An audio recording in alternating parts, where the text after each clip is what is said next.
Chapter 1: Why You Don't Follow Through. Let me tell you about Sarah. She's someone you probably know, maybe she's even you. Last January, Sarah bought brand new running shoes, a premium yoga mat, and an expensive gym membership.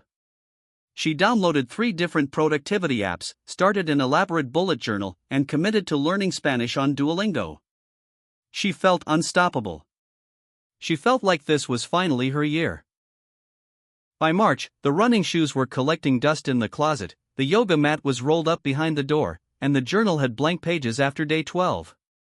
She couldn't even remember her Duolingo password. Sarah isn't lazy. She isn't lacking intelligence, capability, or ambition. She's caught in one of the most fundamental psychological traps of human behavior, the follow-through gap. This gap, the space between intention and completion, between who you want to be and who you actually are, isn't a character flaw. It's not a moral failing. It's a predictable pattern rooted in how our brains are wired, how our emotions work, and how our psychology interacts with the demands of sustained effort. Understanding why you don't follow through is the absolutely essential first step toward becoming someone who does. And that's exactly what we're going to explore together in this chapter. Not with judgment, not with shame, but with clarity, compassion, and scientific precision. The psychology of quitting early. When you start something new, anything new, your brain experiences what neuroscientists call a novelty response. New activities, new projects, new goals trigger the release of dopamine, the neurotransmitter most associated with pleasure, reward, and motivation. This is why the first day at the gym feels exciting and energizing, why the first chapter of your novel flows so easily, why that new business idea keeps you up at night with genuine enthusiasm and possibility. Your brain is literally getting high on the newness. But here's what nobody tells you, what nobody wants to admit: that initial excitement is chemically temporary. It's biologically unsustainable. Research from the University of Scranton shows that only 8% of people actually achieve their New Year's resolutions. 8%. That means 92% of people who set goals with genuine intention, real commitment, and honest desire will abandon those goals, usually within the first month. This isn't because 92% of humanity lacks willpower or discipline. It's because we fundamentally misunderstand what quitting actually is and why it happens. Quitting isn't a single dramatic moment of failure. It's not one big decision where you consciously give up. Instead, quitting is a series of micro-abandonments, small, seemingly insignificant decisions that compound over time until the gap between your intention and your action becomes unbridgeable. You don't quit going to the gym in one definitive moment. You skip one session because you're tired, then another because you're busy, then you lose track of how many weeks it's been and the gap feels too large to bridge. You don't abandon your book project, you just keep finding perfectly reasonable explanations for why today isn't quite the right day to write. Dr. Philippa Lally's groundbreaking research at University College London found that it takes an average of 66 days for a new behavior to become automatic. Not 21 days, as popular wisdom suggests, 66 days. That's over 2 months of consistent, repeated effort before your brain stops treating the activity as optional, before it becomes part of your default programming. But the critical insight here is understanding what happens during those 66 days. Your brain is in a constant state of negotiation. Every single day, sometimes multiple times per day, it's weighing the immediate cost of effort against the delayed benefit of results. And in that negotiation, the immediate almost always wins. This isn't a flaw, it's a feature of how human cognition evolved. Think about it physiologically. When you're lying in your warm, comfortable bed and your alarm goes off at 5:30 in the morning for that early workout you committed to, your brain isn't contemplating your fitness goals 6 months from now. It's not imagining you on the beach with abs. It's processing the immediate, tangible discomfort of leaving warmth, facing cold air, experiencing physical exertion, and disrupting rest. The future benefits are abstract, distant, theoretical. The present discomfort is concrete, immediate, and viscerally real. This is why quitting early feels so completely rational in the moment. It's not that you're weak or broken. Your brain is designed, literally evolutionarily programmed, to avoid pain and seek pleasure in the present tense. Long-term thinking, future planning, delayed gratification, these are all functions of your prefrontal cortex, which is the newest part of your brain evolutionarily speaking. Using it requires energy, intention, and conscious effort. Meanwhile, your limbic system, the much older part of your brain responsible for emotion and survival, doesn't care about your future self's fitness goals. It cares about conserving energy and avoiding discomfort right now, in this moment. The psychology of quitting early is also deeply connected to what researchers call the planning fallacy. When you're planning to do something, you imagine the best-case scenario. You picture yourself energized, focused, and consistent. You don't imagine the day when you'll be exhausted, when life will throw you a curveball, when motivation will be completely absent. This optimistic projection sets you up for disappointment when reality inevitably falls short of your imagination. How motivation tricks the brain. Let's talk about motivation, specifically, the dangerous, seductive lie it tells you every single time. Motivation is a feeling, not a fuel source. This distinction is absolutely crucial to understand, and most people never grasp it. When you feel motivated, you experience a powerful surge of energy, clarity, focus, and possibility. Everything seems achievable. Your goals feel within reach. You can see the path forward. This is why motivational videos work temporarily, why inspirational quotes feel so powerful, why you make grand, sweeping plans at midnight that seem completely ridiculous by morning light. The neuroscience behind this is fascinating. When you're in a motivated state, your brain releases a potent cocktail of neurochemicals: dopamine for reward anticipation, norepinephrine for arousal and heightened focus, and sometimes even endorphins for that euphoric edge.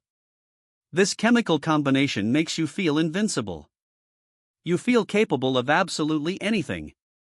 And then you wake up the next day, and the feeling is completely gone. Vanished. Like it never existed. Here's the insidious trick motivation plays on your brain: it makes you confuse emotional intensity with sustainable commitment. You feel so strongly about your goal in the moment of peak motivation that you genuinely, truly believe this time will be different. You're absolutely convinced that this surge of enthusiasm, this clarity of purpose, will carry you through all the difficult days ahead. But motivation is like weather, it changes constantly. Some days are gloriously sunny, some are dark and stormy, and most are just ordinary, unremarkable days. Building your entire follow-through strategy on motivation alone is like building a house on shifting sand. It feels solid and stable when you're standing on it in the moment, but it won't support any real weight over time. Dr. B.J. Fogg, founder of Stanford University's Behavior Design Lab, explains this through what he calls the motivation wave. Motivation naturally fluctuates throughout any given day, week, or month. These fluctuations are normal, predictable, and unavoidable. When motivation is high, difficult behaviors feel effortless and easy. When motivation crashes, and it always, inevitably crashes, those exact same behaviors become nearly impossible to execute. The real problem with motivation is that it creates massively inflated expectations.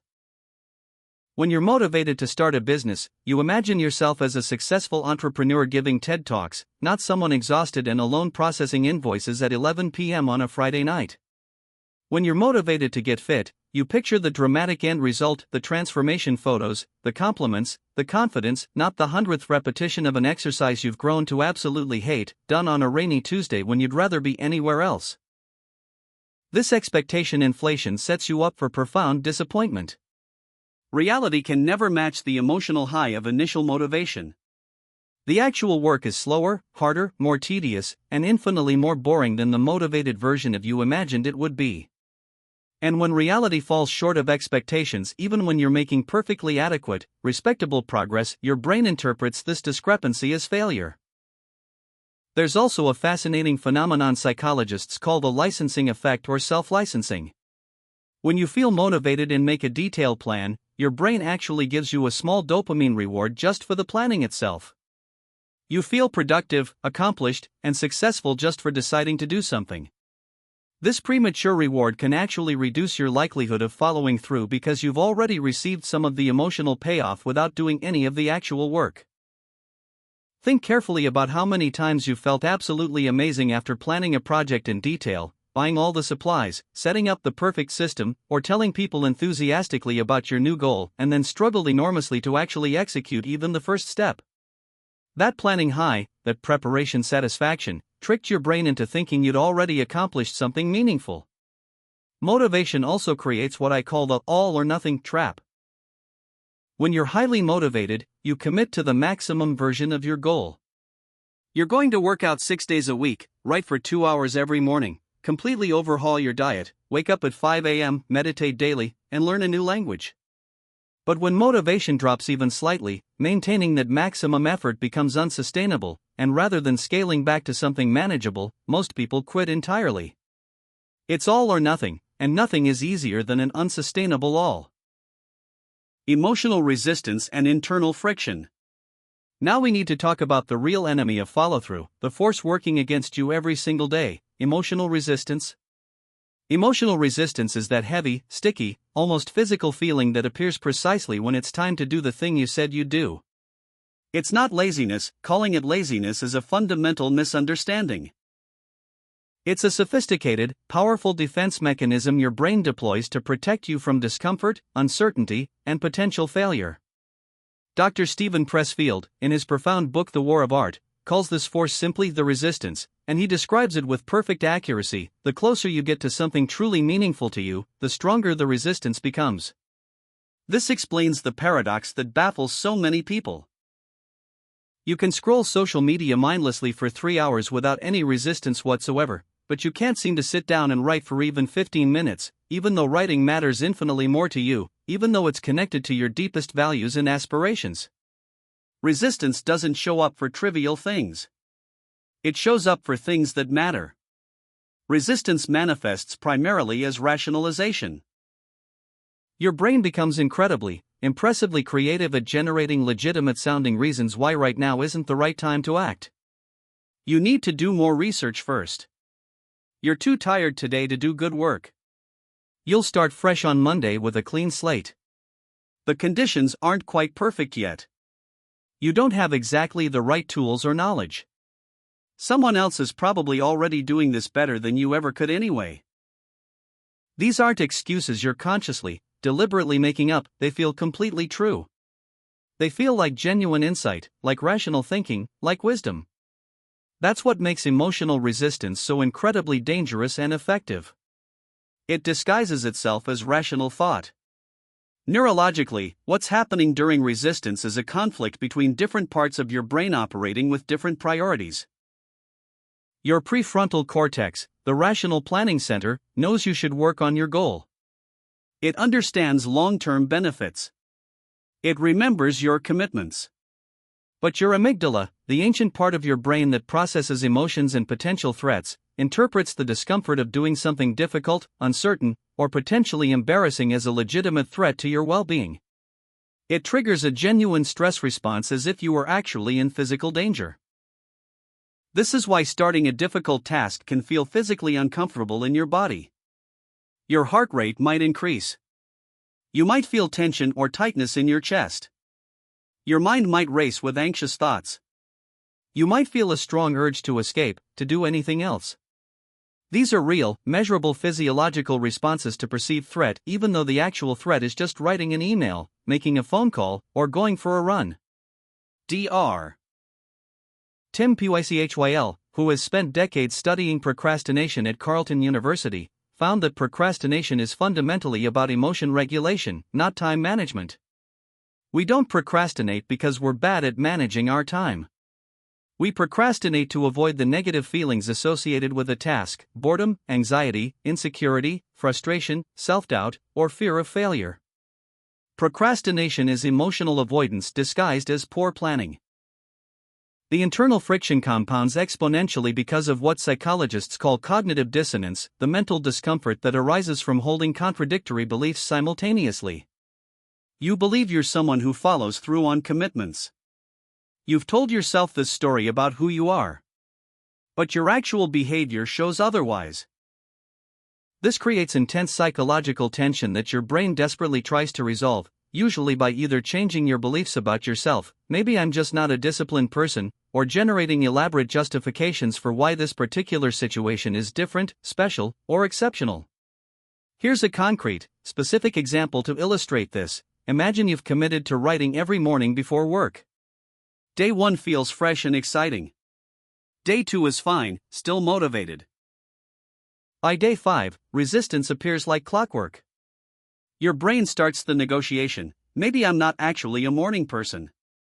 Maybe my creativity flows better in the evenings. Maybe I should switch to evenings when I'm more relaxed. By day 7, you've convinced yourself completely that forcing morning writing is actually counterproductive, that you should wait for genuine inspiration, that rigid schedules stifle creativity and spontaneity. None of this is true. It's resistance doing its evolutionary job, protecting you from the discomfort of showing up when you don't feel like it. Resistance also escalates at certain predictable moments. It's strongest right before you start, the activation energy moment, during the middle of a project when novelty has worn off but the end isn't yet in sight, the messy middle, and right before completion when the stakes of actually finishing feel highest, the fear of judgment moment. Recognizing these predictable intensification points helps you prepare for them. Understanding the comfort pull. Finally, let's examine what might be the single most powerful force working against your follow-through, the comfort pull. The comfort pull is your brain's constant gravitational force toward homeostasis, toward what's familiar, safe, known, and predictable. Even if your current situation isn't optimal, even if it's mediocre or unfulfilling, it's predictable. And predictability feels safe to your nervous system in a way that possibility never can. This is why change is genuinely hard even when it's objectively positive change. Your brain doesn't distinguish between good change and bad change at the neurological level, it just registers change as deviation from baseline, which triggers uncertainty, which activates threat detection systems. Think about the simple reality: staying on the couch is comfortable. Going to the gym is uncomfortable. Scrolling your phone is comfortable. Writing your thesis is uncomfortable. Eating familiar foods is comfortable. Trying a new diet is uncomfortable.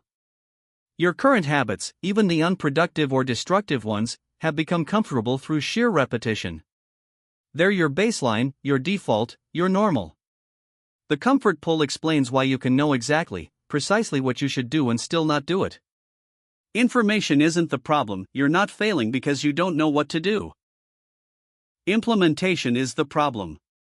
And implementation requires you to repeatedly, consciously choose discomfort over comfort, uncertainty over security, growth over stagnation. Dr. Wendy Wood's extensive research on habit formation at the University of Southern California reveals something crucial about the power of comfort. Approximately 43% of what we do daily, we do in essentially the same location, at the same time, often while thinking about something else entirely. These are our comfort patterns, automatic behaviors that require minimal cognitive effort, minimal decision-making, minimal conscious attention. When you try to establish a new behavior, you're fighting against years or even decades of deeply ingrained comfort patterns.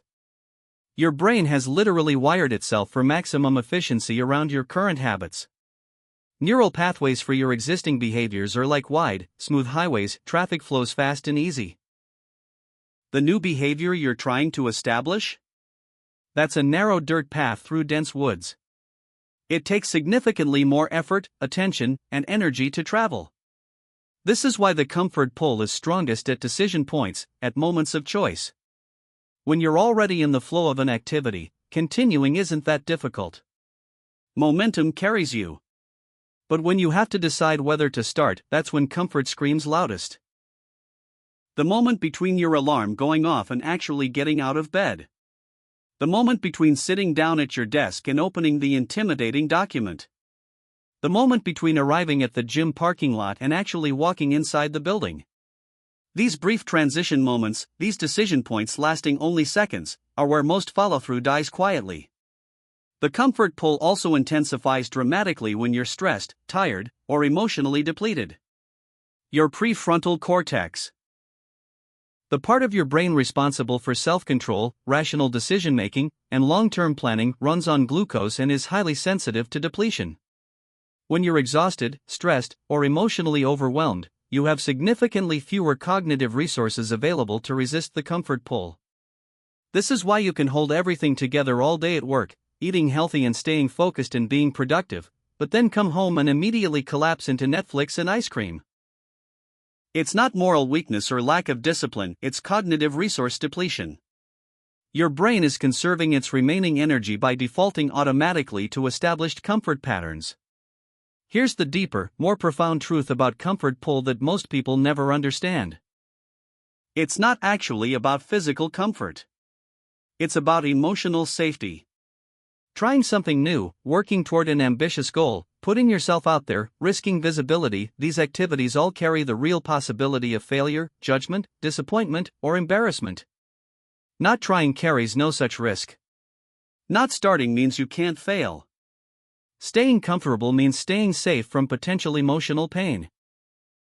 This is the real reason why people stay in unfulfilling jobs for decades, remain in mediocre relationships, live in situations that don't serve them. The known discomfort, the familiar dissatisfaction, feels emotionally safer than unknown possibility. Putting it all together. So where does all of this leave you? If your brain is evolutionarily wired to quit early, if motivation is chemically unreliable, if emotional resistance is psychologically inevitable, and if comfort pull is a constant gravitational force, how do you ever follow through on anything meaningful? Here's the liberating, empowering truth: understanding these mechanisms doesn't make you broken or defective. It makes you human. Every single person who has ever achieved anything meaningful has faced these exact same psychological forces. The difference isn't that successful people don't experience resistance, it's that they've learned to work intelligently with their psychology rather than fighting against it. You don't need to eliminate these forces. You couldn't even if you tried. You need to expect them, plan for them, prepare for them, and build systems and structures that work despite them, that account for them, that make follow-through possible even when these forces are active. The person who follows through consistently isn't someone with superhuman willpower or constant motivation. They're someone who has accepted that most days will feel completely ordinary, that resistance will show up reliably, that comfort will call seductively. And they've built their life, their environment, and their systems in a way that makes follow-through possible anyway. This is what we're going to build together throughout this journey. Not a fantasy version of you who never struggles, never doubts, never feels resistance. That person doesn't exist. Instead, we're building a realistic version of you who struggles and shows up anyway. Not someone who's always motivated, someone who acts regardless of motivation. Not someone who never feels resistance, someone who has learned to move through it skillfully. Because follow-through isn't about feeling ready.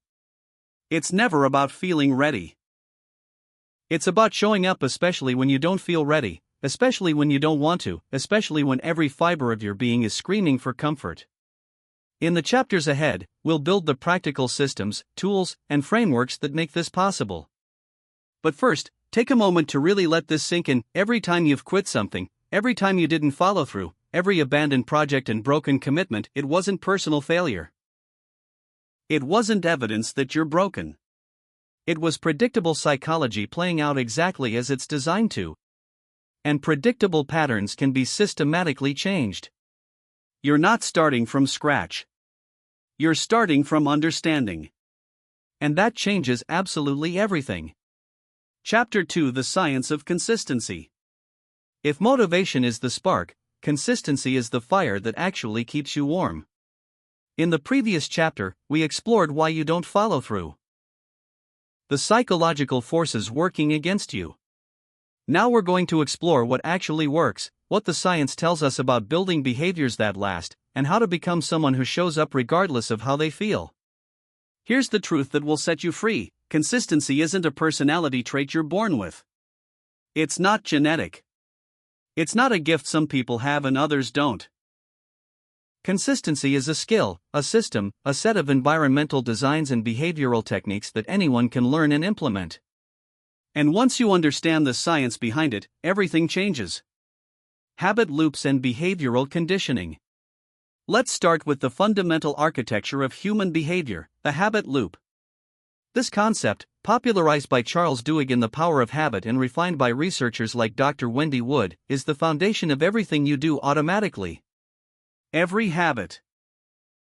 Good or bad, productive or destructive, follows the same basic three-part structure: cue, routine, reward. Understanding this loop is like getting the blueprint to your own brain's operating system. The cue is the trigger that initiates the behavior. It can be a time of day, a specific location, an emotional state, the presence of certain people, or a preceding action. Your alarm going off is a cue. Walking into your kitchen is a cue. Feeling stressed is a cue. Opening your laptop is a cue.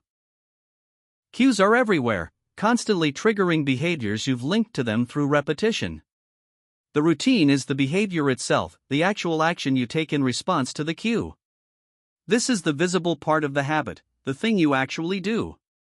Making coffee, checking your phone, going for a run, lighting a cigarette, opening social media, sitting down to write. The routine is what most people focus on when they think about habits, but it's actually just one piece of a three-part system. The reward is the benefit you gain from the behavior, the reason your brain decides this routine is worth remembering and repeating. Rewards can be physical, the caffeine hit from coffee; emotional, the comfort of scrolling mindlessly; social, the likes on your post; or psychological, the satisfaction of completing a task. The reward is what teaches your brain whether to store this particular loop for future use. Here's what makes this powerful. Your brain is constantly running a background program trying to automate as much as possible to conserve cognitive energy. Every time you repeat a cue routine reward sequence, your brain strengthens the neural pathway connecting these three elements. Do it enough times, and the pathway becomes so strong that the cue automatically triggers the routine without any conscious decision-making required. This is why you can drive home and not remember the journey. Your brain automated the entire sequence. It's why you reach for your phone without deciding to. It's why brushing your teeth requires zero willpower. The habit loop has become so ingrained that consciousness isn't even involved anymore. MIT neuroscientist Dr. Ingrabiel discovered that when a habit is fully formed, brain activity actually decreases during the routine. Your brain literally goes into a kind of autopilot mode, executing the behavior efficiently while using minimal resources. This is the ultimate goal of consistency, getting your desired behaviors to run automatically, without requiring constant motivation or decision-making. But here's the sophisticated part that most people miss: you can deliberately design habit loops. You don't have to wait for them to form accidentally. You can strategically choose cues, intentionally design routines, and carefully engineer rewards to create the exact behaviors you want. Let's say you want to establish a daily writing habit. You could design it like this: cue, immediately after pouring your morning coffee, a specific, consistent trigger. Routine, write for 15 minutes at your cleared desk. Reward, check one meaningful item off your to-do list and enjoy your coffee while reading something pleasurable. The specificity matters enormously. I'll write more isn't a habit loop, it's a vague intention with no triggering cue and no clear reward structure. After I pour my coffee, I'll write at my desk for 15 minutes, then enjoy my coffee while reading is a complete habit loop your brain can actually encode. Dr. B.J. Fogg's research at Stanford adds another crucial element: the importance of celebrating immediately after the routine. He calls these shine moments, brief celebrations that create positive emotion right after the behavior. This could be a physical gesture like a fist pump, saying victory out loud, or even just taking a moment to feel genuine satisfaction. These celebrations strengthen the neural pathway by adding a powerful emotional reward component. Behavioral conditioning, the process by which behaviors become automatic through repeated association, works on the same principle. B.F. Skinner's research on operant conditioning showed that behaviors followed by positive consequences increase in frequency, while behaviors followed by negative consequences decrease. This seems obvious, but the implications are profound. Your current behaviors, all of them, exist because they've been reinforced somehow. If you always procrastinate, it's because procrastination has been rewarded, probably with short-term anxiety relief. If you scroll social media excessively, it's because scrolling provides immediate micro-rewards of novelty and dopamine. If you avoid difficult conversations, it's because avoidance eliminates immediate discomfort. The key insight is this: you can recondition yourself. You can deliberately set up reward structures that reinforce the behaviors you want and remove rewards from behaviors you want to eliminate. This isn't manipulation, it's conscious design of your behavioral environment. One powerful technique is temptation bundling, researched extensively by Dr. Katie Milkman at Wharton. The idea is to pair something you need to do with something you want to do. Only allow yourself to watch your favorite show while on the treadmill. Only listen to that addictive podcast while cleaning. Only go to that nice coffee shop when you're working on your project. This creates a reward structure where the desired behavior, exercise, cleaning, working, becomes the gateway to something inherently rewarding, entertainment. Over time, your brain starts associating the necessary behavior with pleasure rather than pain. Another critical aspect of habit loops is understanding context-dependent behavior.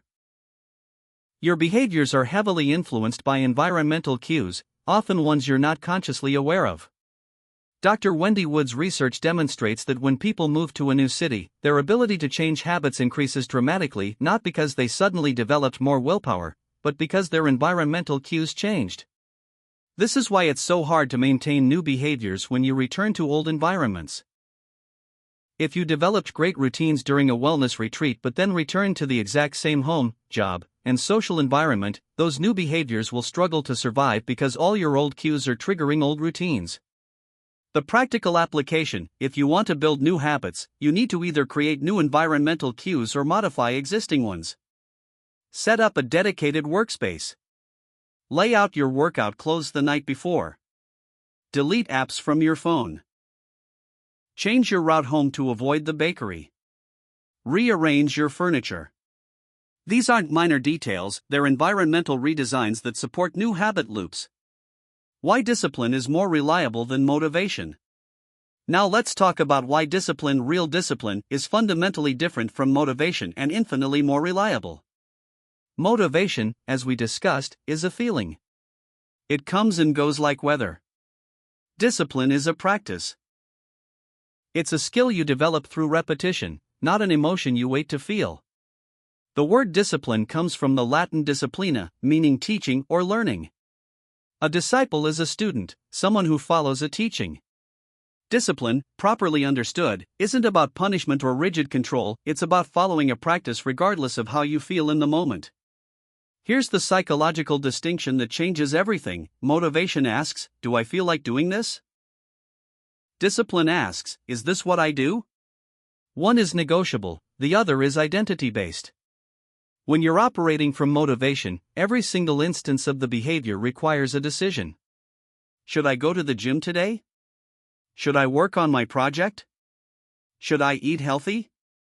Each decision depletes cognitive resources through what psychologist Roy Baumeister calls decision fatigue. By the afternoon, you've made so many decisions that your capacity for self-control is significantly diminished. When you're operating from discipline, there's no decision to make.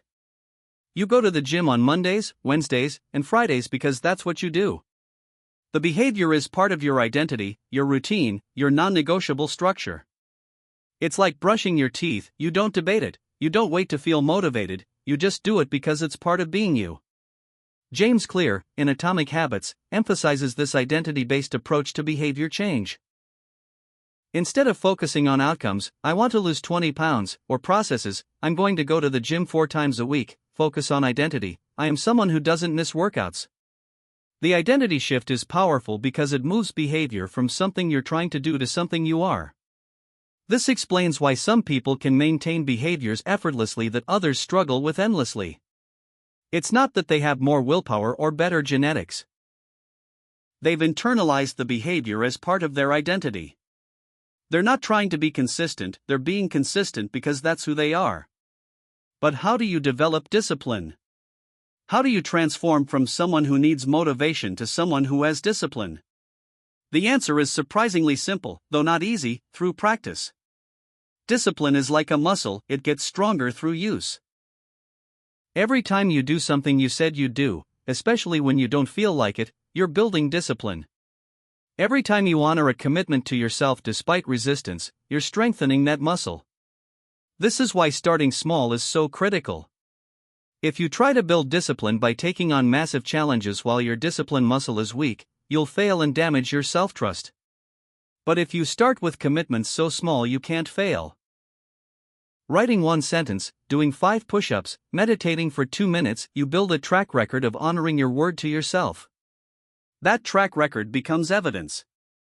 Your brain starts to believe, I'm someone who does what I say I'll do. This self-trust is the foundation of discipline. Without it, you're constantly negotiating with yourself. With it, your word to yourself becomes reliable. There's also a neurological component to discipline. Research using fMRI scans shows that people with higher self-discipline have stronger connections between the prefrontal cortex and the ventral striatum, the areas responsible for long-term planning and reward processing. But here's the exciting part, these connections strengthen through practice. Your brain physically changes as you practice discipline. Dr. Walter Mischel's famous marshmallow experiment and the follow-up studies revealed something fascinating.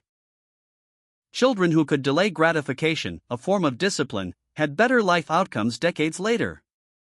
But further research showed that delayed gratification can be taught. It's not purely innate, it's learnable. The mechanism behind discipline is also about creating what psychologists call implementation intentions. Instead of vague goals like I'll exercise more, implementation intentions are specific if-then plans. If it's 6 a.m. on a weekday, then I'll put on my workout clothes and go to the gym.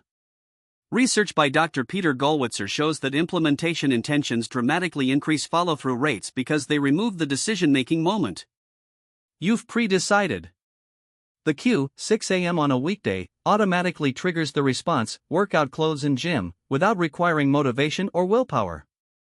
This is discipline in practice, pre-commitment that removes in-the-moment negotiation. Another crucial aspect, discipline thrives on routine and structure, while motivation seeks variety and novelty. This is why highly disciplined people often have routines that seem boring or rigid to others. The routine isn't the point, the routine is the vehicle that makes discipline possible. Consider the daily routines of prolific creators and high achievers. Maya Angelou rented a hotel room and wrote there every day from 6:30 a.m. to 2 p.m. Haruki Murakami runs or swims every day, then writes for 5 to 6 hours. These aren't people waiting for inspiration, they've built disciplines that make creation inevitable. The reliability of discipline comes from its independence from emotion. Motivation is high maintenance, it needs inspiration, perfect conditions, the right mood. Discipline is low maintenance, it just needs a decision made once and then honored repeatedly. This is why discipline is more reliable. It works especially when you don't feel like it. And most days, you won't feel like it. That's not a problem to solve, that's the reality to design for. Reducing activation energy. Now we get to one of the most practical, immediately applicable concepts in behavioral science, activation energy. In chemistry, activation energy is the minimum amount of energy required to start a chemical reaction. In psychology, it's the effort required to initiate a behavior. And here's the key insight. The higher the activation energy, the less likely you are to do something. Think about it experientially. If going to the gym requires you to find your workout clothes, pack a bag, drive 15 minutes, find parking, check in, find a locker, change clothes, and then finally start exercising, that's enormous activation energy. Every step is a friction point where you might give up. But if you sleep in your workout clothes, and your gym is in your building's basement, and your workout is simply walking downstairs, the activation energy is minimal. The behavior becomes almost inevitable. This is why the famous Stanford psychologist Dr. B.J. Fogg teaches that making behaviors easy is more important than trying to increase motivation. In his behavior model, behavior happens when 3 elements converge: motivation, ability, and a prompt. Most people try to increase motivation. Smart behavioral designers increase ability by making the behavior easier. Reducing activation energy is how you increase ability. Let's apply this systematically. If you want to read more, don't keep books on a shelf in another room, keep the current book on your pillow.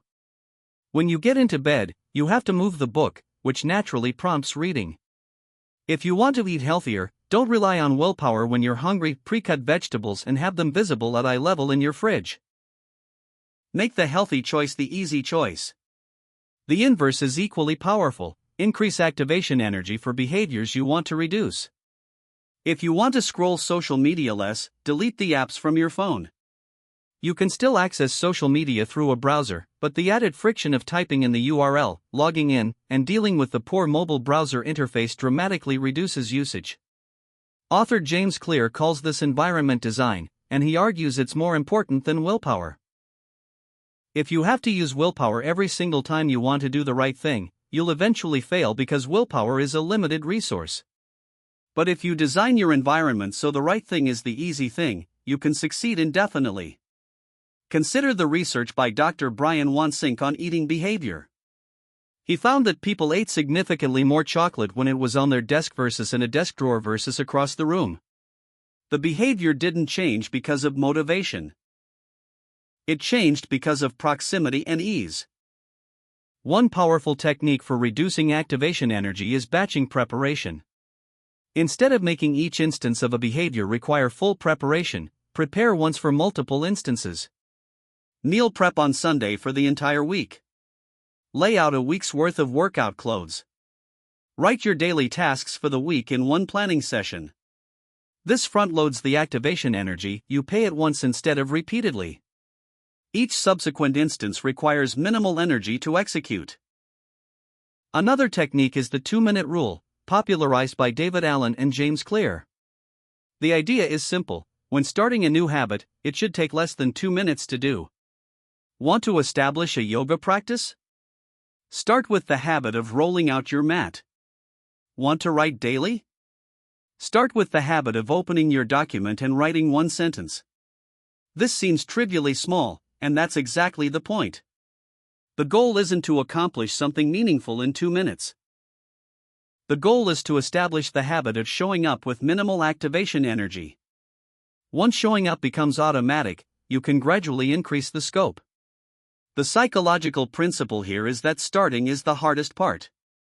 Newton's first law applies to behavior: objects at rest tend to stay at rest, and objects in motion tend to stay in motion. Getting into motion requires activation energy. Once you're in motion, continuing is easier. This is why you often keep working once you start, even if you only intended to work for 2 minutes. The activation energy has been overcome, and momentum takes over. Reducing activation energy also means ruthlessly eliminating steps. Every additional step in a behavior sequence is an opportunity for failure. If your morning routine involves 15 different steps, you're creating 15 points of friction. Simplify. Combine. Eliminate. Ask yourself for every behavior: how can I make this so easy I can't say no? That's the standard. Not easy, not easier, so easy you can't say no. Building micro-momentum. Finally, let's talk about momentum, specifically, micro-momentum, which is the secret to building unstoppable consistency. Momentum is psychological and behavioral inertia. Once you have it, continuing feels easier than stopping. Without it, every action feels like pushing a boulder uphill. The challenge is that you can't create massive momentum instantly. You have to build it incrementally through micro-actions. Micro-momentum is the concept of building behavioral momentum through tiny, consistent wins. Each small action creates a small amount of forward motion. String enough of these together, and you create significant momentum that becomes self-sustaining. Here's how it works psychologically: every time you complete what you said you'd do, no matter how small, you create a tiny success. That success generates a microdose of accomplishment, satisfaction, and self-trust. This makes the next action slightly easier because you're building on success rather than starting from failure. This is the opposite of how most people approach behavior change. They set massive goals, fail to achieve them, feel discouraged, lose trust in themselves, and make the next attempt even harder. It's negative momentum. Each failure makes the next one more likely. Micro-momentum reverses this spiral. Instead of trying to write a novel, you write one paragraph. Instead of running 5 miles, you run to the end of the block. Instead of overhauling your entire diet, you drink water instead of soda at lunch. These actions are small enough to be nearly guaranteed successes. The compound effect of micromomentum is extraordinary. Dr. Teresa Amabel's research on progress at Harvard Business School found that the single most motivating factor in workplace satisfaction was making progress on meaningful work, even small progress. People who felt they made even minor forward movement were significantly more engaged, creative, and persistent. This is the progress principle. Small wins create the feeling of momentum, which creates motivation, which makes the next action easier, which creates more progress. It's a positive feedback loop. Building micromomentum requires abandoning the all-or-nothing mindset. Most people think, if I can't do the full workout, I won't do anything. This is momentum destroying. The micromomentum approach says, if I can't do the full workout, I'll do 10 minutes. If I can't do 10 minutes, I'll do 5 minutes. If I can't do 5 minutes, I'll put on my workout clothes. The goal is to never have a 0 day, a day where you do nothing toward your goal. Even the smallest action maintains momentum. Zero breaks momentum, and restarting requires massive activation energy. Jerry Seinfeld's famous "Don't Break the Chain" method leverages micromomentum perfectly. He marked a calendar with an X every day he wrote jokes. After several days, he had a chain of X's. His only job was to not break the chain. The visual representation of momentum became motivating in itself. This technique works because it makes momentum visible and tangible. You can see your streak. You can see the pattern.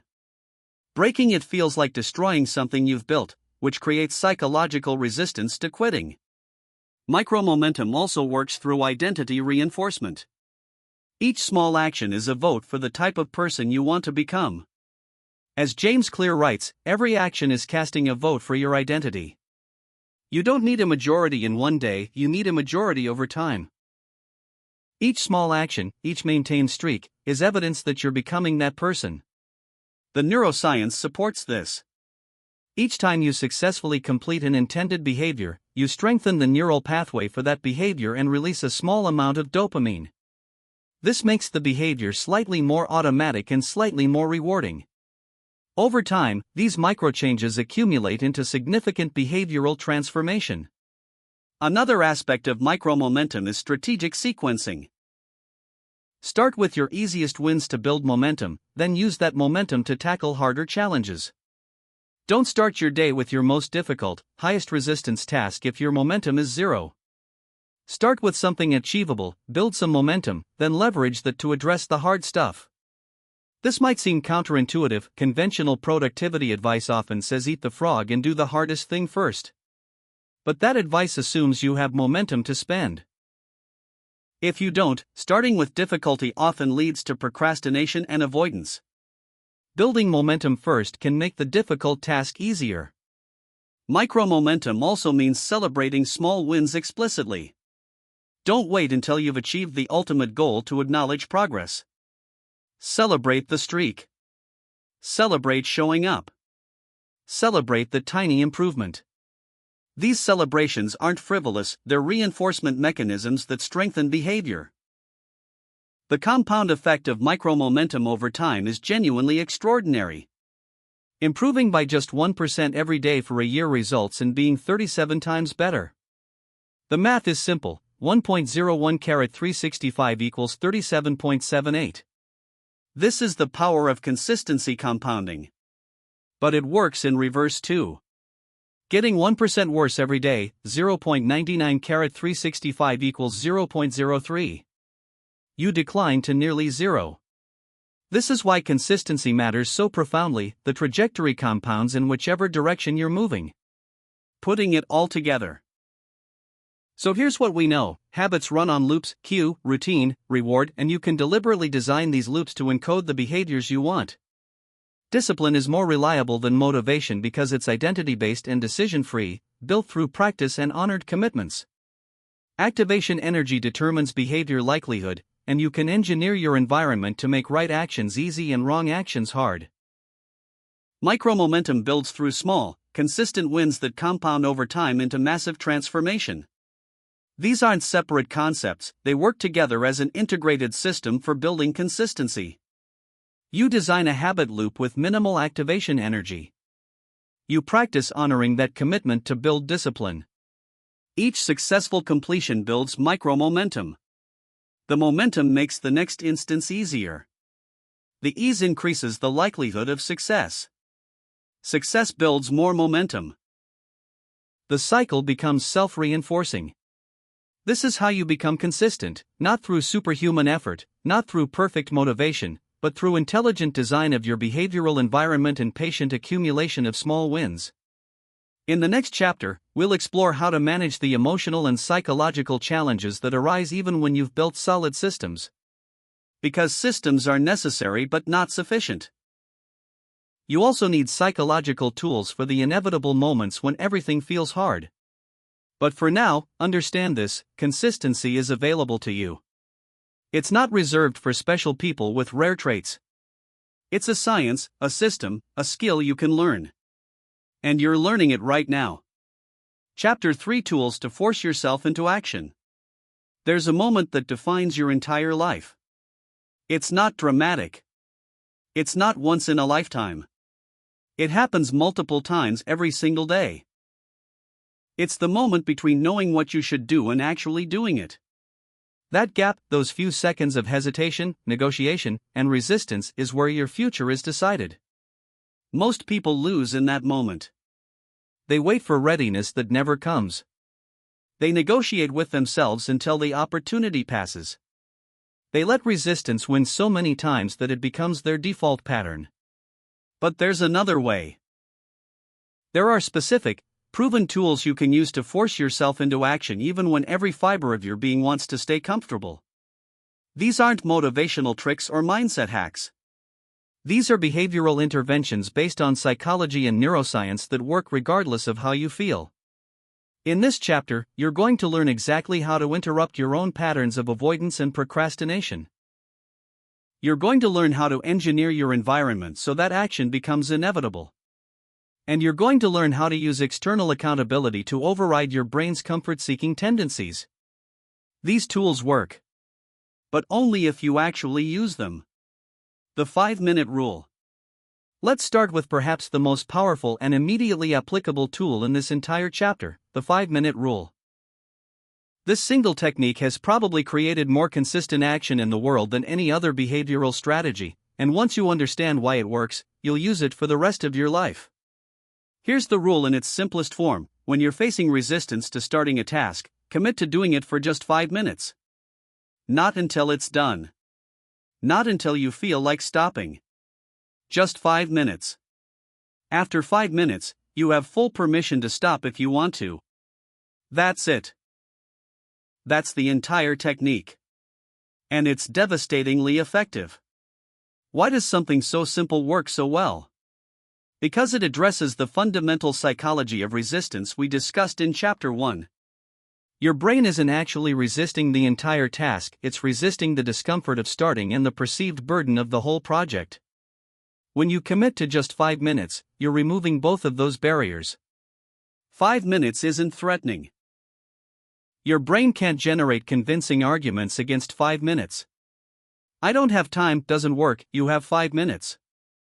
I'm too tired doesn't work, it's only 5 minutes. I'm not ready doesn't work, you can handle 5 minutes unprepared. The rule eliminates every rational sounding excuse your resistance tries to offer. But here's the beautiful psychological trick at the heart of the 5-minute rule: you almost never stop at 5 minutes. Once you've started, once you've overcome the activation energy and gotten into motion, continuing becomes significantly easier than stopping. Remember Newton's first law from the previous chapter: objects in motion tend to stay in motion. Dr. Robert Boyce, who studied writing productivity among professors, found that writers who committed to writing for just 15 minutes per day often wrote for much longer once they started, and they produced more over time than writers who waited for large blocks of writing time and the right mood. The commitment to a tiny amount of time got them started, and starting dissolved the resistance. This is why the 5-minute rule works even though you know intellectually that you probably won't stop at 5 minutes. Your brain still responds to the lower commitment. The resistance that can easily argue against an hour-long task struggles to mount a convincing case against 5 minutes. Let's make this concrete with an example. You're sitting on your couch. You know you should go to the gym. You don't feel like it. Every cell in your body is voting for staying comfortable. Here's how you apply the 5-minute rule. Don't commit to going to the gym and doing your full workout. That's too big, too threatening, too easy to resist. Instead, commit to putting on your workout clothes. That's it. Just put on the clothes. Once you're in your workout clothes, commit to driving to the gym. Just drive there. Once you're in the parking lot, commit to going inside for 5 minutes. Just 5 minutes on the treadmill, then you can leave. What actually happens? You put on the clothes, and suddenly going seems less ridiculous. You drive to the gym, and leaving seems wasteful now that you're there. You start the treadmill for 5 minutes, and by minute 3 you're thinking you might as well do 10. By minute 10, you're already there, already sweating, so you might as well do your workout. You've used the 5-minute rule not once but multiple times, breaking the large task into tiny commitments that bypass resistance. The rule works for any behavior. Writing, commit to 5 minutes, 1 paragraph. Cleaning, commit to 5 minutes in 1 room. Studying, commit to 5 minutes reviewing 1 concept. Making sales calls, commit to 5 minutes, maybe 2 calls. The specificity doesn't matter. The tiny commitment does. There's also a neurological component that makes this work. When you start a task, even reluctantly, your brain begins releasing dopamine as you make progress. This creates positive reinforcement that wasn't present before you started. The act of starting literally changes your brain chemistry in a way that makes continuing more appealing. Additionally, the Zeigarnik effect, the psychological tendency to remember uncompleted tasks better than completed ones, works in your favor here. Once you start something, your brain wants to finish it. That open loop creates a mild psychological tension that actually pulls you toward completion. 5 minutes is enough to open the loop. One crucial aspect of using the 5-minute rule effectively, you must genuinely give yourself permission to stop after 5 minutes. This isn't a trick where you're lying to yourself. You really, truly can stop. If you make it a false promise, your brain will learn not to trust the rule, and it will stop working. The paradox is that by genuinely giving yourself permission to stop, you remove the resistance that makes you want to stop. The moment it becomes truly optional, it becomes less difficult. Some people modify this to the 2-minute rule or the 10-minute rule depending on the task and their resistance level. The number isn't magical, what matters is that it's small enough to eliminate your brain's objections but substantial enough to get you into motion. Author and entrepreneur Tim Ferriss has a related approach he calls fear setting for micro-commitments. He asks, "What's the worst that can happen if I just start for 5 minutes?" The answer is always benign. 5 minutes of discomfort. That's it. When you realize the actual cost is trivial, the resistance loses its power. Here's a powerful way to implement the 5-minute rule systematically: pair it with your calendar. Instead of putting "write report" on your schedule, big, threatening, resistance-inducing, put "write for 5 minutes." Your brain sees a small, manageable commitment. You show up for 5 minutes. Resistance is minimal. Momentum builds.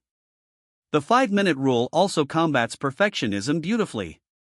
Perfectionists often resist starting because they can't do it perfectly yet. But you can't do anything perfectly in 5 minutes, so the pressure evaporates. You're just showing up, just getting started, just doing something. The perfectionist's paralyzing standards don't apply to a 5-minute commitment. Environmental design. Now let's talk about the most underutilized but perhaps most powerful tool for forcing action: environmental design. Your environment is stronger than your willpower.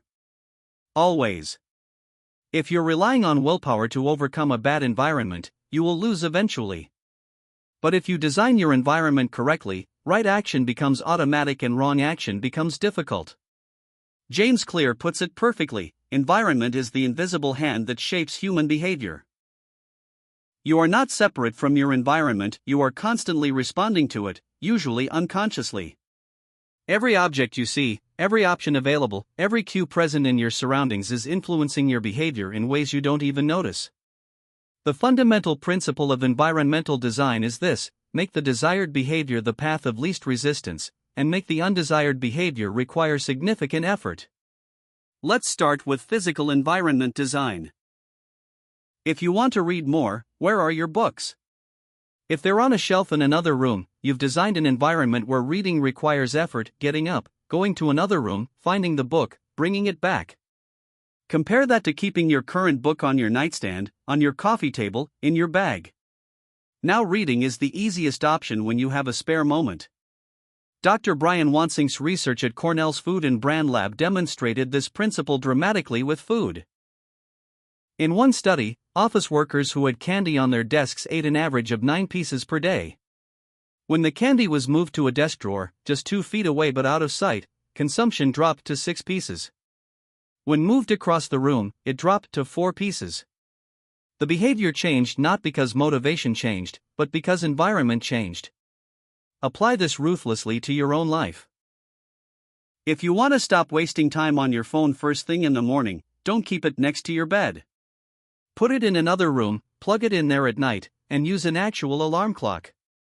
Now, checking your phone first thing requires getting up, walking to another room, and making a conscious choice. The path of least resistance is no longer scrolling, it's starting your day. If you want to exercise in the morning, sleep in your workout clothes, put your shoes next to the bed, and have your water bottle ready. You've designed an environment where not exercising requires more effort than exercising. You'd have to change out of workout clothes, put away shoes, and explain to yourself why you prepared but didn't follow through. Environmental design also means removing temptation entirely when possible. Don't try to resist junk food through willpower, don't buy it. Don't keep it in your house. If it's not there, you can't eat it. This seems obvious, but most people try to keep temptation nearby and resist it constantly. That's exhausting and unsustainable. Remove the option. The same applies to digital environments. Want to write without distraction? Use apps that block the internet entirely during writing time. Delete social media apps from your phone. Use website blockers. Sign out of accounts so you have to actively log in each time. Every additional step between you and the distraction is a moment where you might choose differently. One of the most powerful environmental designs is creating dedicated spaces for specific behaviors. Your brain learns to associate locations with behaviors. If you work in bed, you'll struggle to sleep in bed. Your brain has associated that space with work, not rest. If you eat while watching TV, you'll want to eat every time you watch TV. The solution is to create what productivity experts call behavioral contexts, specific locations for specific activities. Have a dedicated workspace that you only use for focused work. Have a reading chair that's only for reading. Have a creative space that's only for creative work. Your brain will learn these associations and automatically shift into the appropriate mode when you enter that space.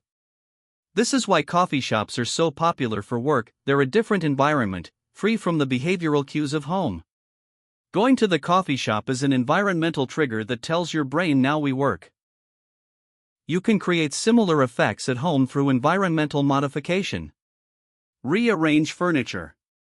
Change lighting for different activities. Use specific music or sounds for specific tasks. One entrepreneur I know plays a specific playlist only when doing deep work. His brain has learned that when that music starts, it's time for intensive focus. Dr. Wendy Wood's research on context-dependent behavior shows that habits are heavily tied to environmental cues. This is why it's so hard to maintain new behaviors in old environments and why traveling often disrupts habits. The environmental cues aren't present. But you can use this knowledge strategically by creating new cues in your environment that trigger desired behaviors. Visual cues are particularly powerful. Want to drink more water? Put a full water bottle on your desk where you'll see it constantly. Want to practice guitar? Don't hide it in a case in the closet. Put it on a stand where you walk past it multiple times daily. Visual presence is a constant prompt. Conversely, make bad behaviors invisible. Dr. Judson Brewer's research on habit formation shows that out of sight really is out of mind. Hide the TV remote. Put unhealthy foods in opaque containers in the back of cabinets. Remove visible clues to behaviors you're trying to reduce. Environmental design also includes social environment, the people you surround yourself with. You become the average of the 5 people you spend the most time with, as motivational speaker Jim Rohn famously said.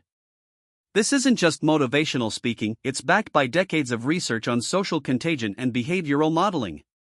The Framingham Heart Study, which tracked thousands of people over decades, found that behaviors like obesity, smoking, and happiness spread through social networks. If your close friend becomes obese, your risk of obesity increases by 57%. Not because of genetics, but because of social norms and behavioral modeling. If you're surrounded by people who procrastinate, complain, and avoid challenges, those behaviors will feel normal and acceptable. If you're surrounded by people who execute, follow through, and push themselves, those behaviors become your baseline. This doesn't mean you need to abandon old friends, but it does mean you should be intentional about also cultivating relationships with people who embody the behaviors you want to develop. Join groups, communities, or organizations where your desired behavior is the norm. When everyone around you is doing something, doing it yourself feels natural rather than exceptional. Environmental design can also be temporal, designing your schedule to support desired behaviors. If you're a morning person, schedule your most important work in the morning. If you struggle with evening discipline, don't leave crucial tasks for evenings. Design your day around your energy patterns rather than fighting against them. Another temporal design, use time-based environmental changes. Want to stop working at a certain time? Set a timer that turns off your Wi-Fi automatically. Want to ensure morning exercise? Schedule an early meeting or commitment right after workout time so skipping has consequences. The ultimate goal of environmental design is to make the right choice automatic. You're not relying on having enough willpower in the moment, you've pre-decided through environmental architecture. The choice has already been made, you're just following the path you've designed. Accountability systems.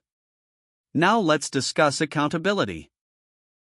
External forces that make following through significantly more likely, even when you don't feel like it.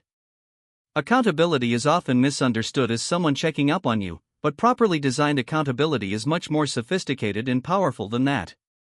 The fundamental psychology of accountability is this: humans are social creatures who care deeply about reputation and social standing. We will do things to avoid social disapproval that we wouldn't do for ourselves alone. This isn't weakness, it's evolutionary psychology. For most of human history, being rejected by your social group meant death. We're wired to avoid social disappointment. You can leverage this wiring intentionally to drive your own behavior. The simplest form of accountability is public commitment. Research by Dr. Gail Matthews at Dominican University found that people who wrote down their goals and shared them with a friend had a 65% success rate, compared to 43% for those who only thought about their goals. Just telling someone else creates accountability pressure. But here's the sophisticated part: not all accountability is equally effective. Accountability works best when it's specific, scheduled, and has real consequences. Vague accountability. I'm going to work out more doesn't create much pressure. Specific accountability, I'm going to text you a photo from the gym every Monday, Wednesday, and Friday at 7 a.m., creates clear, measurable accountability. There's no ambiguity. Either you send the photo or you don't. Scheduled accountability means there are specific check-in points. Weekly calls with an accountability partner. Daily check-ins in a group chat. Monthly reviews of progress. The schedule creates structure and deadline pressure. Without scheduled check-ins, accountability becomes optional. Consequences make accountability real. The consequence doesn't have to be severe, it just has to exist. Some people use financial consequences. They commit to donating money to a cause they hate if they don't follow through. Websites like StickK facilitate this by actually charging your credit card when you fail. Others use social consequences. If you don't complete your commitment, you have to post publicly about your failure. The embarrassment creates motivation to avoid the consequence. The app BeMinder uses financial consequences elegantly. You commit to a specific goal with measurable data, and if you go off track, you're charged money that increases with each failure. Users report that even small amounts, $5, create significant motivation because it's not about the money, it's about the principle of losing. But consequences don't have to be punitive. They can also be the removal of a reward. Only allow yourself certain pleasures, favorite show, special food, leisure activity, if you've completed your commitment. This creates a positive incentive structure rather than a punitive one. Accountability partners are one of the most effective accountability systems if chosen correctly. The best accountability partner isn't necessarily your closest friend. It's someone who will actually hold you to your commitment, who won't let you make excuses, who cares about your success enough to be honest with you. The structure of accountability partnerships matters. Don't just say, "We'll hold each other accountable." Create specific systems, weekly calls at a set time, specific questions you'll ask each other, specific metrics you'll report. Many effective accountability partnerships use a simple template. What did you commit to? What did you actually do? What will you commit to next? Mastermind groups are accountability on steroids, small groups of people with similar goals who meet regularly to share progress, challenges, and commitments. Napoleon Hill popularized the concept in Think and Grow Rich, and modern research supports the effectiveness. The group creates multiple layers of accountability, diverse perspectives, and social pressure to show up with progress.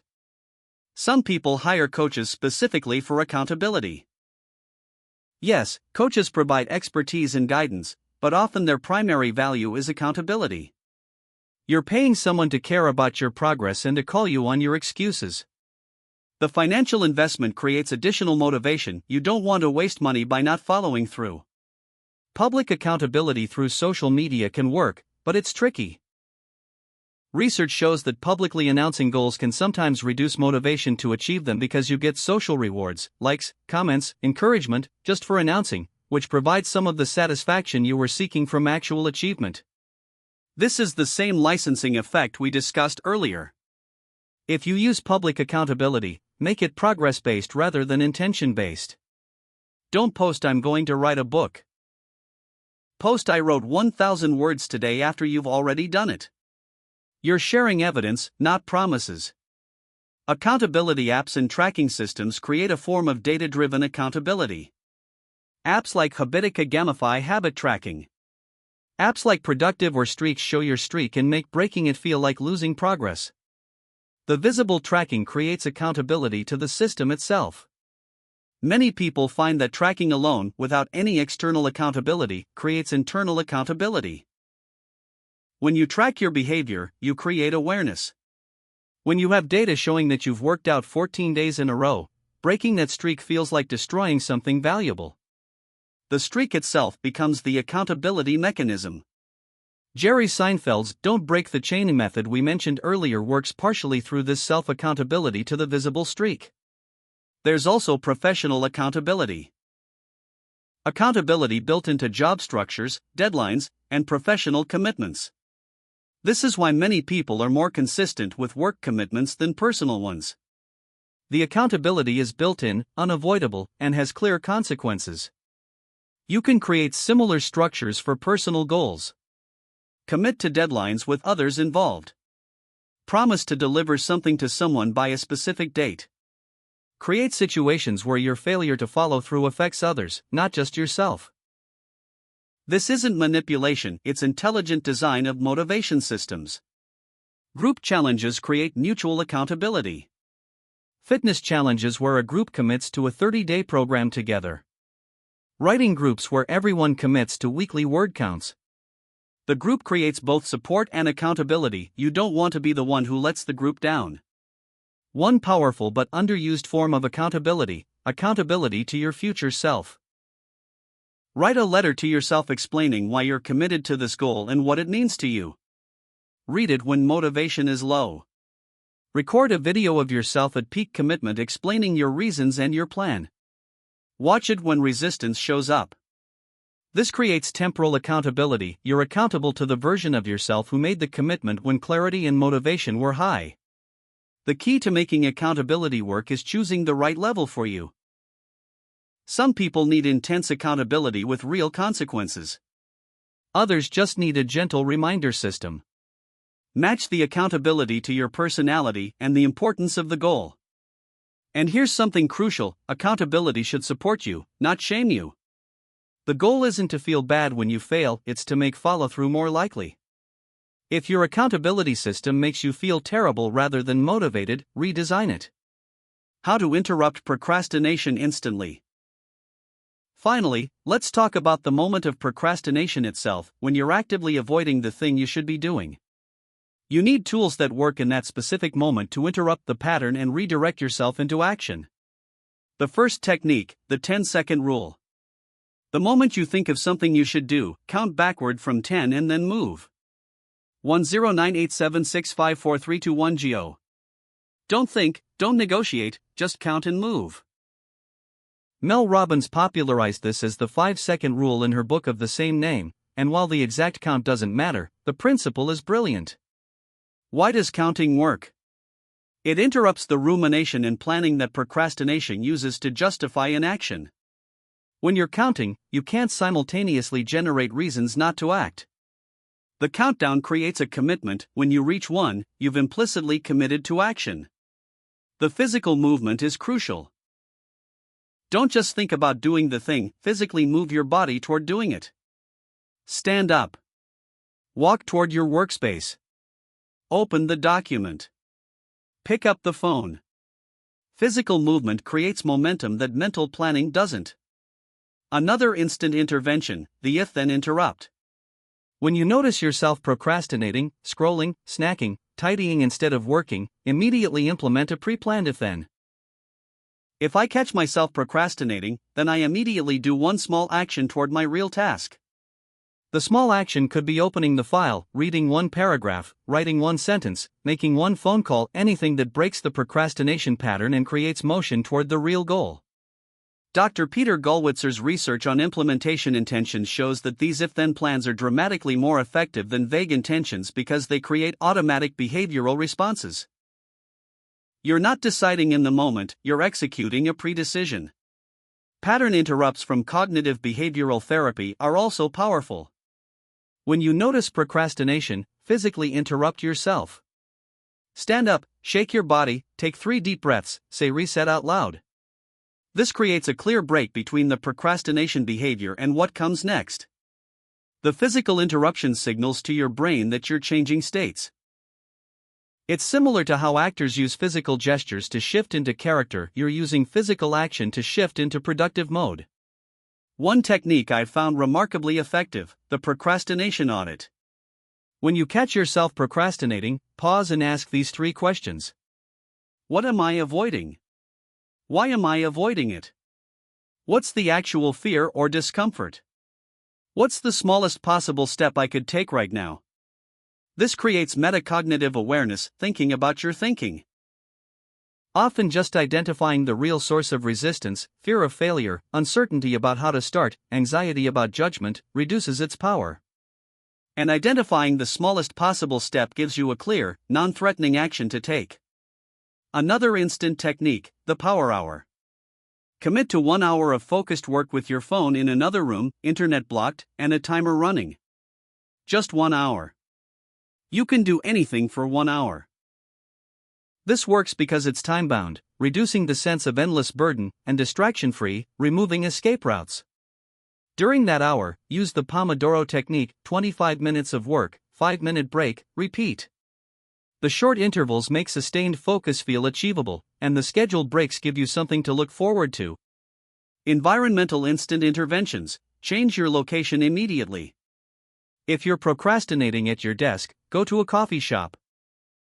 If you're avoiding writing at home, go to a library. The environmental change disrupts the procrastination pattern and often provides just enough novelty and accountability, public space, to restart productive behavior. Body-based interventions work because procrastination is often physiological as much as psychological. When you're procrastinating, you're usually in a low-energy, passive physical state. Change your physiology. Do 10 jumping jacks, go for a 5-minute walk, stand up and stretch. Physical energy creates mental energy. The accountability text is another instant intervention. Text anyone, and say, I'm about to work on specific task for the next 30 minutes.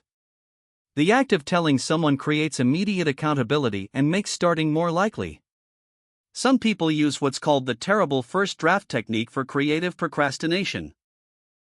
Give yourself permission to create something absolutely terrible. Write the worst possible paragraph. Make the ugliest possible sketch. Record the most awkward possible video. The permission to be terrible removes the perfectionist pressure that's often fueling procrastination. Usually what happens is that once you start, even with permission to be terrible, you produce something adequate or even good. But even if you don't, you've broken the procrastination pattern and created something to revise, which is infinitely better than nothing. The procrastination swap is another useful technique. Instead of fighting the procrastination, redirect it toward a different productive task. If you're avoiding writing, don't force yourself to write. Instead, do that other task you've been avoiding, answering emails, organizing files, etc. You're still being productive, you're building momentum, and often after completing the alternative task, you'll feel ready to tackle the original one. This isn't giving in to procrastination, it's using its energy strategically. Finally, the nuclear option for chronic procrastination, the external forcing function. Create a situation where you literally cannot procrastinate. Book a non-refundable writing retreat. Sign a contract with a deadline and penalties. Schedule a public presentation of your work before it's done. Make a public commitment that would be deeply embarrassing to break. These create external pressure that overrides internal resistance. Yes, they're uncomfortable. That's the point. Sometimes you need external consequences to override your own comfort-seeking patterns. Putting it all together. These tools, the 5-minute rule, environmental design, accountability systems, and procrastination interrupts, work best when used in combination, not isolation. You design an environment that makes action easy and procrastination hard. When resistance shows up anyway, you use the 5-minute rule to get started. You have accountability structures that make following through more likely. And when you catch yourself procrastinating, you have specific interrupt techniques ready to deploy. This isn't about becoming a productivity robot. It's about having tools that work when willpower fails, when motivation is absent, when resistance is strong. These tools are your scaffolding, they support the structure until it can stand on its own. The goal is eventually to internalize these behaviors so deeply that you don't need the tools anymore. But until that happens, use the tools without shame. There's no award for doing things the hard way. In the next chapter, we'll explore the identity shifts required to become someone who naturally follows through, moving from techniques to transformation. But these tools will serve you every step of that journey. Start using them today. Not tomorrow. Today. Pick one tool from this chapter and implement it within the next hour. That's your first act of forcing yourself into action. Chapter 4: Staying Committed When It Gets Hard. If you've been following along through the previous chapters, you've learned how to start, how to structure your environment, and how to build momentum. But now we arrive at the chapter that separates those who dabble from those who transform. This is where we talk about staying in the game when every fiber of your being wants to quit. Let me be direct with you, the initial excitement will fade. The novelty will wear off. There will be days when your goal feels pointless, when the work feels heavy, and when you genuinely question why you even started. This isn't a sign that you've chosen the wrong path. It's a sign that you're human. And learning to navigate these moments is perhaps the most valuable skill you can develop. The truth is, most people never develop this skill. They start strong, ride the wave of initial motivation, and then quietly fade away when things get difficult. They don't fail spectacularly, they just stop showing up. And then they carry that identity with them: I'm someone who doesn't finish things. That identity becomes a self-fulfilling prophecy, making it harder to commit to anything new. But you're here because you want something different. You want to become the person who follows through. And I'm going to show you exactly how to do that. The reality of the middle miles. There's a phenomenon in marathon running called the wall. It usually hits around mile 20, when your glycogen stores deplete and your body screams at you to stop. But there's another, quieter wall that every runner knows about, the middle miles. Miles 8 through 15, where you're too far in to feel the initial adrenaline, but too far from the finish to feel the final surge of motivation. Your goals have middle miles too. The initial weeks of excitement have passed. You've seen some progress, but not enough to feel satisfied. The finish line still feels impossibly far away. The work that felt fresh and interesting now feels routine or even tedious. This is where most people quit, not because they fail catastrophically, but because they simply stop showing up. I want you to understand something crucial. Your ability to push through the middle miles will determine whether you become the person who finishes what they start. Not talent. Not perfect conditions. Not even passion. It's your capacity to continue when continuation itself feels like the hardest thing you could do. Think about the last thing you quit. I'm not asking this to make you feel bad, I'm asking because there's valuable information there. Chances are, you didn't quit in the beginning when everything was exciting. You didn't quit at the end when the finish line was in sight. You quit somewhere in the middle, when the initial enthusiasm had worn off and the goal still seemed far away. The middle is where dreams go to die. But it's also where character is built. Every single successful person you admire has faced their middle miles. They've had days where they wanted to quit. The only difference is they didn't. They found a way to continue, and in doing so, they became someone different, someone who could be counted on to follow through. Emotional regulation.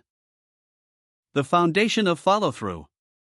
Let's start with a truth that might surprise you. Discipline isn't about suppressing your emotions. It's about managing them effectively.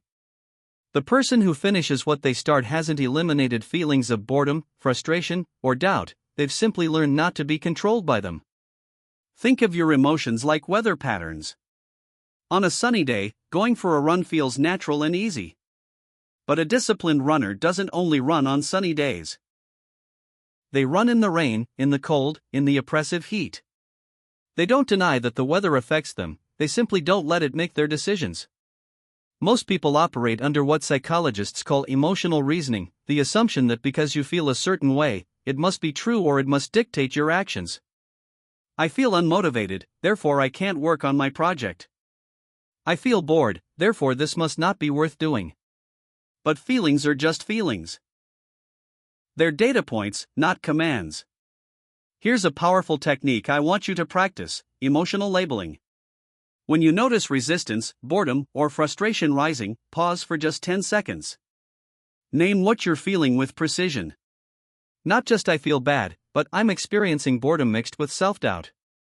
Or "I'm feeling frustrated because progress is slower than I expected." This simple act of naming creates psychological distance between you and the emotion. There's neuroscience behind this. When you label an emotion, you activate the prefrontal cortex, the reasoning part of your brain, which actually reduces the intensity of the emotional response from your amygdala. You're literally calming yourself down through the act of conscious observation. Studies using fMRI scans have shown that the simple act of putting feelings into words reduces the neural activity associated with emotional distress. But naming is just the first step. The next question is, what does this emotion want me to do? Usually, it wants you to quit, to distract yourself, to choose the comfortable option. Once you see this clearly, you can ask a better question: what do I want to do? This creates a gap between stimulus and response, the gap where your freedom lives. Between what you feel and what you do, there's a space. And in that space lies your power. Let me share a practical example.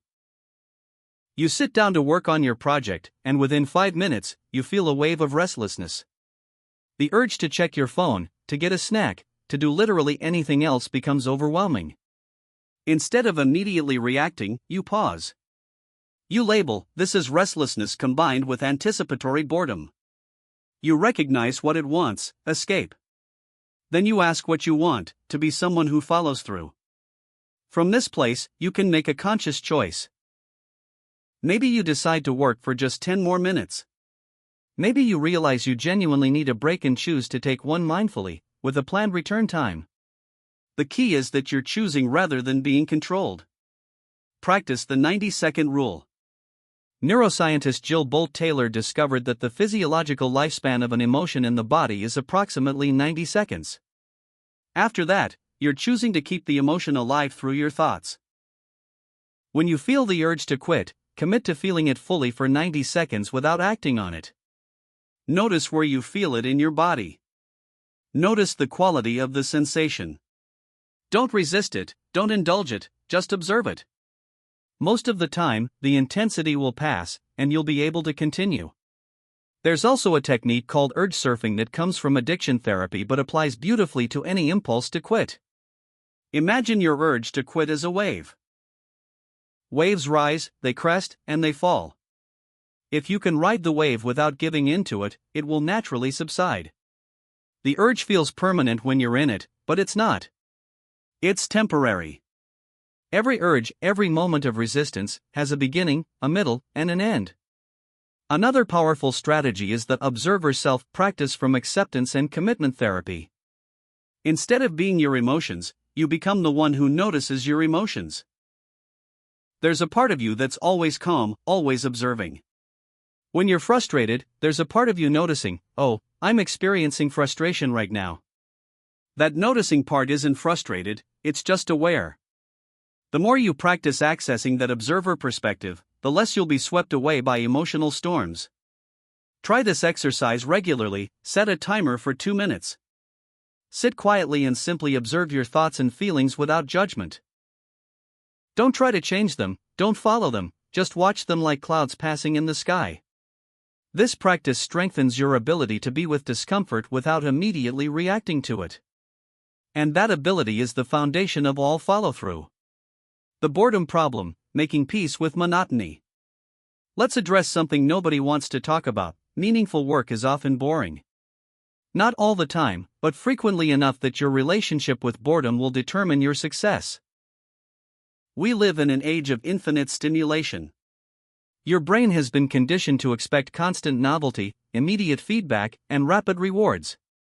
Every app on your phone is designed by teams of engineers to be maximally engaging, to deliver little hits of dopamine, to keep you scrolling and clicking. Your neural circuitry has adapted to this environment, developing a tolerance that requires ever-increasing stimulation to feel normal. But significant achievements require sustained attention on tasks that may not be inherently stimulating. Writing a book means writing even when the words flow like concrete. Building a business means handling administrative tasks that make you want to claw your eyes out. Getting fit means doing the same exercises week after week after week. Learning a language means reviewing vocabulary cards for the 1,000th time. These activities don't trigger the same reward circuits as checking social media or watching a compelling video. The answer isn't to make everything fun. That's a trap. The answer is to fundamentally reframe your relationship with boredom. First, understand that boredom is a signal, not a verdict. When you feel bored, your brain is essentially saying, this isn't stimulating enough for the dopamine baseline I'm accustomed to. But here's the critical insight, you can reset that baseline. Every time you push through boredom and continue anyway, you're teaching your brain that stimulation isn't a prerequisite for action. You're reconditioning your nervous system to tolerate lower levels of stimulation. I want you to practice what I call boredom exposure therapy. Deliberately engage in a boring task for a set period. Maybe you sit and watch a wall for 5 minutes, or fold laundry without any music or podcasts, or take a walk without your phone. Do it regularly. You're building your tolerance for unstimulated mental states. This might sound absurd, but athletes train their bodies to handle discomfort, and you can train your mind to handle lack of stimulation. Think of it this way, your attention is like a muscle. If you only ever lift light weights, you'll never get stronger. If you only ever engage with highly stimulating content, your capacity for sustained, focused attention will atrophy. Boredom exposure is resistance training for your attention. There's also a profound shift available in how you perceive repetitive work. In Zen Buddhism, there's a concept called samu, work meditation. The idea is that repetitive, mundane tasks can become a form of meditation, a practice in presence. Chopping vegetables, sweeping floors, entering data, these aren't obstacles to spiritual practice, they are the practice. When you're doing the boring parts of your project, you can choose to see them as opportunities for mindfulness rather than obstacles to enjoyment. James Clear talks about falling in love with boredom in his book Atomic Habits, and he's absolutely right. The most successful people aren't necessarily those who love every moment, they're those who can show up consistently even when they don't. Olympic athletes train through tremendous boredom. Successful writers write through the messy middle of books. Musicians practice scales until they want to scream. Researchers spend years on experiments that may lead nowhere. Here's a reframe that helps many people: boredom is the price of admission to mastery. Every boring repetition is a deposit in the bank account of your competence. The person who can't tolerate boredom is locked out of excellence in any domain that matters. If you want to be exceptional at anything, you will have to embrace many, many hours of practice that feel dull. Try the attention anchor technique. When working on something boring, choose a small, specific aspect to focus your full attention on. If you're entering data, focus completely on the precision of each keystroke. If you're doing financial tracking for your business, focus on the satisfaction of each number being accurately recorded. If you're reviewing flashcards, focus on the exact moment when recall happens in your mind. This transforms mechanical work into a practice of attention, which makes it more engaging and also trains your focus. Another approach is to gamify the boring parts, but in a specific way. Don't try to make the task itself fun, instead, challenge yourself on a meta level. How present can I stay during this boring task? Can I notice when my mind wanders and gently bring it back? Can I find one interesting detail in this repetitive work? You're not changing the task, you're changing your relationship to it. Also, consider the power of pairing. Some people find it helpful to pair boring tasks with something mildly pleasant, listening to music while doing administrative work, for example. But be careful here. The goal isn't to need stimulation all the time. Use pairing strategically for the most tedious tasks, but also regularly practice doing boring work with no additional stimulation to build your capacity. Finally, remember that boredom is often a sign that you're in the right place. If something feels easy and exciting all the time, you're probably not challenging yourself enough. The feeling of "this is tedious and I don't want to do it but I know it's important" is actually the feeling of growth. It's the feeling of your current self being stretched into your future self. Learn to recognize it as a positive signal rather than a problem. Low energy days, the real test of discipline. Here's what nobody tells you about discipline: it's not tested on your best days. Anyone can work out when they're feeling energetic and motivated. Anyone can eat well when they're inspired. Anyone can work on their business when they're full of excitement about their vision. The real measure of your discipline is what you do when you wake up feeling exhausted, when your energy is at 30%, when everything feels like it's happening through molasses. Let me give you permission right now: you don't have to perform at 100% on low energy days. But you do have to show up. This distinction is crucial, and understanding it will save you from the all-or-nothing thinking that destroys consistency. Many people operate with a binary mindset. Either I do the full version of my commitment, or I've failed. If they can't do their full 1-hour workout, they skip it entirely. If they can't write their target word count, they don't write at all. This perfectionism masquerading as high standards actually undermines the very consistency it claims to value. Develop what I call minimum viable effort protocols for every area you're trying to be consistent in. If your normal workout is 45 minutes, your low-energy version might be 15 minutes or even just 5 minutes of movement. If you usually write 1,000 words, your tired day minimum might be 200 words or even just opening the document and writing one sentence. If you normally practice your skill for an hour, your minimum might be 10 minutes of review. Why does this work? Because the habit is preserved. Your identity as someone who shows up remains intact. And more often than not, starting at the minimum level leads to doing more than you planned. The hardest part is beginning, and once you're in motion, you often find more capacity than you thought you had. Even if you don't, even if you only do the minimum, you've reinforced the most important thing, that you're someone who keeps their commitments even when it's hard. There's also a physiological component to low energy days that you need to understand. Your willpower isn't an unlimited resource, it's more like a muscle that fatigues. Research by Roy Baumeister on ego depletion showed that making decisions and exerting self-control throughout the day drains your mental resources. By evening, after a full day of decisions and self-regulation, you have less capacity than you did in the morning. This is why you need to protect your most important work by doing it when your energy is highest, usually in the morning for most people.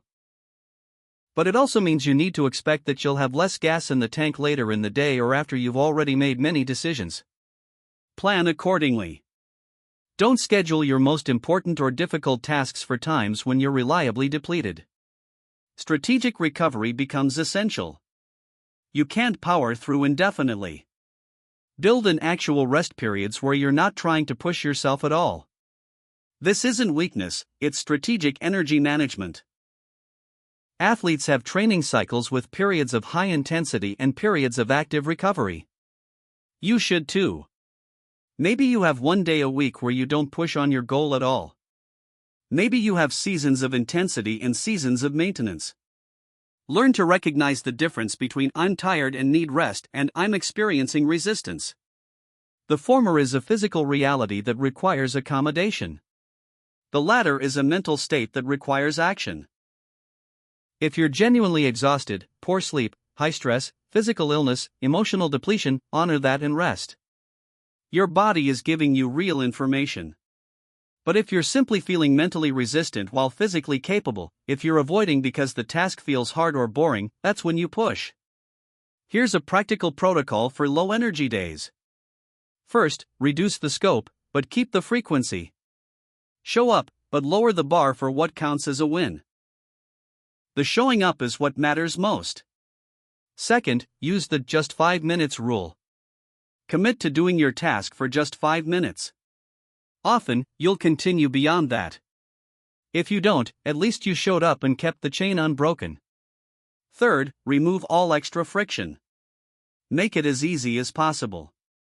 Lay out your workout clothes the night before. Have your project file already open on your computer. Pre-decide exactly what you'll work on so you don't have to use precious mental energy making decisions. Eliminate every tiny barrier between you and action. Fourth, connect to why it matters. Spend 30 seconds visualizing your future self who benefited from you showing up today. Feel the gratitude they have for you. Or remind yourself of the specific outcome you're working toward and why it matters. When energy is low, meaning has to be high. Fifth, reward the showing up, not just the performance. Celebrate the fact that you honored your commitment, even if the work wasn't your best. Mark it on a calendar. Tell your accountability partner. Acknowledge to yourself, I showed up when it was hard. That's building my character. Sixth, adjust your expectations temporarily while maintaining your standards. You can hold yourself to the standard of consistency while adjusting your expectations for output. This is a nuanced but important distinction. You're not lowering your standards, you're being strategic about when to push for peak performance and when to simply maintain momentum. Also, pay attention to patterns. If you're consistently low energy, that's not a discipline problem, that's a life design problem. Look at your sleep, nutrition, stress levels, recovery practices, and overall life balance. Chronic low energy is your body telling you something needs to change. Listen to it. Handling setbacks, the make or break moment. Now we come to perhaps the most important section of this chapter, what you do when you actually fail. Not just struggle, not just have a hard day, but genuinely mess up. You miss a day, then 2, then a week. You have a setback that erases progress. You make a mistake that costs you time or resources. You fall back into old patterns you thought you'd overcome. This is the moment that separates people who eventually succeed from those who give up forever. And the difference often comes down to a single choice. Do you interpret this setback as evidence of your inadequacy, or as data about what to adjust? Let me tell you about the what the hell effect, discovered by health psychologists. People on a diet eat one cookie. Instead of stopping there, they think, well, I've already blown it, and proceed to eat the entire box. One small deviation becomes a total collapse because they've shifted from seeing themselves as someone working on a goal to someone who has failed. This psychological pattern destroys more goals than any external obstacle. The setback itself isn't the problem, it's the story you tell yourself about the setback. If you miss a workout and interpret it as proof that you're not a disciplined person, you've just made it much more likely that you'll skip the next one too. You're now living out of that identity. If you have a business failure and decide it means you're not cut out for entrepreneurship, you've closed the door on future attempts. Here's what you need to internalize: setbacks are not failures. They're feedback. Every person who has achieved anything significant has experienced countless setbacks. The difference is they didn't quit. They adjusted, learned, and continued. Michael Jordan was cut from his high school basketball team. Walt Disney was fired from a newspaper for lacking imagination. Oprah was told she was unfit for television. J.K. Rowling was rejected by 12 publishers. Colonel Sanders was rejected over 1,000 times before someone bought into his chicken recipe. These aren't exceptions, they're the norm. Success is built on a foundation of setbacks that were refused the power to become stopping points. Practice what psychologist Kristin Neff calls self-compassion. This isn't self-indulgence or making excuses. It's treating yourself with the same kindness and understanding you'd offer a good friend.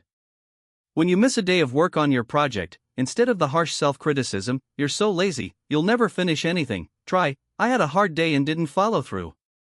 That's human. What can I learn from this? Research shows that self-compassion actually increases accountability, not decreases it. When you're not drowning in shame and self-judgment, you can think more clearly about what went wrong and what to adjust. Harsh self-criticism feels productive, but it mostly just creates anxiety and avoidance. You become afraid to try again because you don't want to face that inner critic. Self-compassion has three components: self-kindness versus self-judgment, common humanity versus isolation, and mindfulness versus over-identification. Self-kindness means treating yourself gently when you fail. Common humanity means recognizing that struggle and failure are part of the human experience, not evidence that you're uniquely flawed. Mindfulness means seeing the setback clearly without exaggerating or minimizing it. Implement the never miss twice rule, popularized by James Clear. Missing once is an accident. Missing twice is the beginning of a pattern. If you skip a day, make the next day non-negotiable. This prevents the spiral where one missed day becomes a missed week, then a month, then abandonment. The first miss is forgiven instantly. The second miss is the one you fight against with everything you have. When you experience a genuine setback, you lose a client, your project gets rejected, you have to start over on something, you relapse into an old habit, allow yourself to feel the disappointment. Don't bypass the emotion. Sit with it for a defined period. Maybe you give yourself an hour or an evening to feel genuinely discouraged. Journal about it. Talk to a friend. Feel the full weight of it. But then, and this is crucial, you shift into problem-solving mode. You don't stay in the feeling forever. You honor the emotion, extract what it has to teach you, and then you move into action. Ask yourself 3 questions: what can I learn from this? What's still within my control? What's the very next step I can take? These questions move you from helplessness to agency. You might not be able to control what happened, but you can always control how you respond. What can I learn from this? Might reveal that you were overcommit, or that you need more support, or that your approach needs adjustment, or that you were ignoring warning signs. There's always something to learn. Even if the lesson is sometimes things go wrong through no fault of my own, that's valuable. It teaches you that you can survive randomness. What's still within my control helps you focus on your sphere of influence rather than ruminating on what you can't change. You can't control that the setback happened, but you can control what you do next. You can control whether you ask for help. You can control whether you adjust your strategy. You can control whether you show up tomorrow. What's the very next step? Prevents overwhelm. You don't have to solve everything right now. You just have to identify one small action you can take. Maybe it's sending one email. Maybe it's doing 5 minutes of work. Maybe it's just writing down your thoughts. One step. Then another. Then another. Create what I call a setback protocol in advance. Decide right now, before you face a real challenge, how you'll handle it. Write it down. Maybe it's, when I experience a setback, I will, 1. Allow myself one day to feel discouraged without judgment. 2. Talk to my accountability partner or mentor. 3. Write down 3 things I learned. 4. Identify the smallest possible next step. 5. Take that step within 24 hours. Having this protocol in place means you don't have to make good decisions when you're in an emotional state. You just follow the protocol. It's like having a fire escape plan. You don't wait until the building is burning to figure out how to get out. Another powerful practice is to reframe failure as experimentation. Thomas Edison famously said he didn't fail 10,000 times trying to invent the light bulb, he successfully found 10,000 ways that didn't work. Each failure was data that brought him closer to success. If you're experimenting, there's no such thing as failure, only results. Some results are what you wanted, others are information about what to try differently. Keep a resilience journal. Every time you face a setback and continue anyway, write about it. What happened? How did you feel? What did you do? What resulted? Over time, this journal becomes evidence of your capacity to handle difficulty. When you're facing a current challenge and your brain is telling you this is too hard, I can't do this, you can look back and see concrete proof. I've overcome things before. I can overcome this too. Also, practice radical responsibility. This doesn't mean blaming yourself for things outside your control.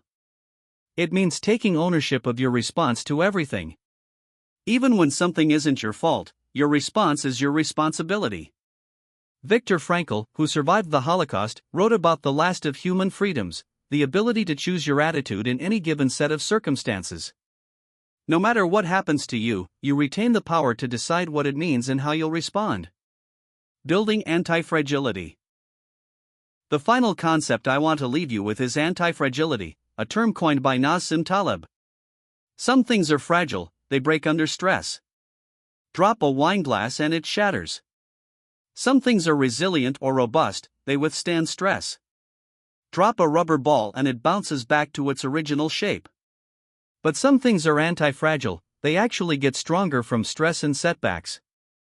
Your muscles, when stressed through exercise, grow stronger. Your immune system, exposed to pathogens, develops resistance. You want to become anti-fragile in your pursuit of your goals. Every challenge you face and overcome doesn't just restore you to where you were, it makes you stronger than before. The setback becomes the setup for greater capacity. This happens when you extract learning from every difficulty. When you face a low-energy day and push through anyway, you've proven to yourself that you can. That proof becomes confidence, and confidence makes the next challenge easier. When you handle a setback with self-compassion and strategic adjustment, you've built resilience that will serve you in the next challenge. Anti-fragility also comes from building redundancy and optionality into your systems. Don't have just one source of motivation, have multiple reasons why your goal matters. Don't rely on perfect conditions, practice in imperfect ones. Don't have only one strategy, have a toolkit of approaches you can draw from depending on the situation. Embrace the concept of voluntary hardship. The Stoics practiced this, they would periodically sleep on the floor, fast, or otherwise expose themselves to discomfort to remind themselves they could handle it. You can do a modern version, deliberately practice your commitment when you don't feel like it. Work on your project when you're tired. Exercise when you're unmotivated. This builds the psychological muscle of following through regardless of circumstances. Remember that your goal isn't to never struggle. Your goal is to become someone who struggles and continues anyway. That's the person who finishes what they start. That's the person whose life gradually transforms because they stay in the arena even when it's hard. Struggle is not a sign that something's wrong, it's a sign that you're growing. The caterpillar doesn't become a butterfly through comfort. It becomes a butterfly through the struggle of breaking out of the chrysalis. That struggle is what develops the strength the butterfly needs to fly. If you cut the chrysalis open to help, the butterfly will have weak wings and never fly. The struggle is necessary. So when you're in the middle miles, when you're bored, when your energy is low, when you've experienced a setback, remember, this is where you're being forged. This is where you're becoming the person capable of finishing what they start. Not because it's easy, but because you've learned to continue when it's hard. In the next chapter, we'll talk about how to know when to pivot versus when to persevere, and how to maintain your commitment without rigidity. But for now, practice these principles. Manage your emotions consciously. Make peace with boredom. Show up on low energy days even if it's just the minimum. Handle setbacks with compassion and strategy. Build your anti-fragility through each challenge you face. You're not building a perfect track record. You're building an identity. And that identity is someone who stays committed when it gets hard. That's the person who changes everything. That's who you're becoming, one choice at a time. Chapter 5: Becoming a Follow-Through Machine. Welcome to Chapter 5. If you've made it this far, you've already learned the fundamentals of starting, structuring your environment, building momentum, and staying committed through difficulty. Now we're going to talk about something that transforms everything: how to become someone for whom follow-through isn't a struggle, but a natural expression of who you are. This chapter is about identity. It's about rituals. It's about making consistency so automatic that not following through feels stranger than following through. We're going to explore how to build a life where discipline doesn't require constant willpower because it's woven into the fabric of your daily existence. The people you admire who seem to effortlessly accomplish their goals aren't relying on motivation or willpower any more than you are. They've simply built systems and identities that make follow-through the path of least resistance. And you can do the same. The power of daily rituals. Let's start with a fundamental truth: your life is the sum of your daily rituals. Not your goals, not your intentions, not even your occasional heroic efforts. Your rituals, the things you do consistently, often without thinking, determine who you become. Think about your morning. You probably have a ritual, even if you've never thought of it that way. Maybe you wake up, check your phone, make coffee, shower, get dressed. You don't decide to do these things every morning, you just do them. They're automatic. And that's the power we want to harness for your most important goals. A ritual is different from a routine. A routine is a sequence of actions you perform regularly. A ritual is a routine that's been infused with meaning and intention. When you brush your teeth, that's routine. When you take 3 deep breaths before starting work and remind yourself why this work matters, that's ritual. The key to locking in consistency is to create rituals around your commitments. Not just doing the thing, but having a specific way you prepare to do the thing, a specific context in which you do it, and a specific way you complete it. This creates psychological anchors that make the behavior sticky. Let me give you a concrete example. Say your goal is to write every day.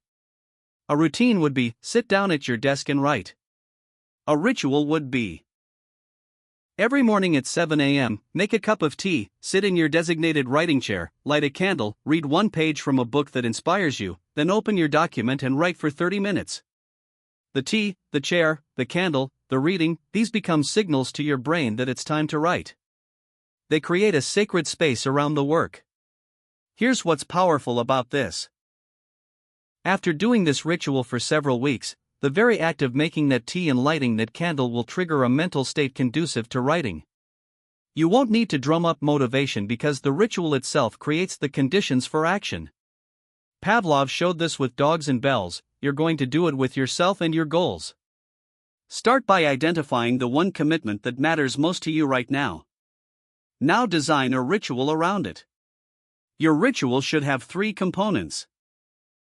First, a preparation phase. This is how you transition into the work. It might be setting up your space, doing a breathing exercise, reviewing your purpose, or putting on specific music. This phase signals to your brain, we're shifting gears now. Second, the core action. This is the commitment itself: writing, exercising, practicing, studying, building. Keep it time-bound initially. It's easier to commit to 25 minutes of focused work than to an undefined period. Third, a completion phase. This is how you acknowledge what you've done and transition back. It might be journaling one sentence about what you accomplished, marking an X on a calendar, or simply taking a moment to feel satisfaction. This phase reinforces the identity: I'm someone who follows through. The key is consistency of context. Same time, same place, same preparation, every day. Your brain is a pattern recognition machine. Give it a consistent pattern and it will automate the response. Within weeks, you won't need to decide to do the thing, the ritual will carry you into it. James Clear talks about implementation intentions: when X happens, I will do Y. This is ritual design at its simplest. When I wake up, I will immediately make my bed and do 10 push-ups. When I finish lunch, I will review my project plan for 10 minutes. When I sit at my desk, I will write before checking email. You're creating if-then rules that remove decision-making from the equation. But here's where most people go wrong: they try to create too many rituals at once. Don't. Pick one commitment, build one ritual, make it automatic over 30 to 60 days, then add another. Trying to overhaul your entire life overnight is a recipe for failure. One ritual at a time, built solidly, will transform your life more than 10 rituals attempted simultaneously and abandoned. Also, make your rituals easy to execute. If your writing ritual requires elaborate setup that takes 20 minutes, you'll skip it when you're busy. The ritual should take 2 to 5 minutes max. It's a bridge to the work, not a substitute for it. Track your rituals visually. Get a calendar and mark every day you complete your ritual. Jerry Seinfeld famously used this method for writing jokes. He marked an X every day he wrote, and his only job was to not break the chain. There's something deeply satisfying about seeing an unbroken streak. And there's psychological pressure, good pressure, to maintain it. Identity-based discipline: becoming, not doing. Now let's talk about the most powerful shift you can make: moving from goal-based behavior to identity-based behavior. This single concept, if you truly internalize it, will change everything. Most people approach goals like this: I want to lose 20 pounds, or I want to write a book, or I want to build a successful business. They focus on the outcome. And when they take action, they're doing so to achieve the outcome. This works, but it's limited because it depends on sustained motivation toward a distant result. Identity-based discipline works differently. Instead of focusing on what you want to achieve, you focus on who you want to become. Not I want to lose 20 pounds, but I want to become a healthy person. Not I want to write a book, but I want to become a writer. Not I want to build a business, but I want to become an entrepreneur. Why does this matter? Because every action you take is a vote for the type of person you want to become. When you show up to write for 30 minutes, even when you don't feel like it, you're casting a vote for I am a writer. When you choose the salad over the burger, you're casting a vote for I am a healthy person. Accumulate enough votes and your identity shifts. And here's the crucial insight. Once your identity shifts, the behaviors become automatic. A writer writes. That's just what writers do. You don't need motivation to do what you are, you need motivation to do what you're trying to become. Once writing becomes part of your identity, not writing feels like a betrayal of yourself. James Clear articulates this brilliantly in Atomic Habits. The ultimate form of intrinsic motivation is when a habit becomes part of your identity. It's one thing to say I'm the type of person who wants this. It's something very different to say I'm the type of person who is this. So how do you shift your identity? 2 ways: through repeated action and through the stories you tell yourself. First, repeated action. Every time you do a behavior, you're strengthening the identity associated with it. Every workout is evidence that you're an athlete. Every business task completed is evidence that you're an entrepreneur. Your brain looks at your actions and makes assumptions about who you are. I guess I'm the type of person who exercises every morning, because that's what I do. This is why consistency matters more than intensity. Going to the gym once and working out for 3 hours doesn't build the identity of an athlete. Going to the gym for 20 minutes every day for a month absolutely does. The repetition is what cements the identity. Second, the stories you tell yourself. You have a narrative about who you are. I'm not a morning person. I'm not disciplined. I'm someone who starts things but doesn't finish them. These stories are powerful, they shape your behavior.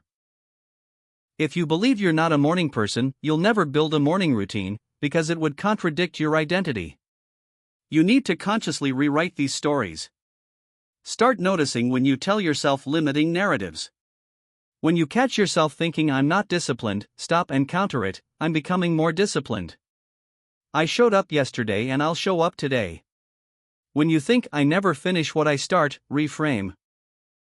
I've struggled with follow-through in the past, but I'm learning to be someone who finishes things.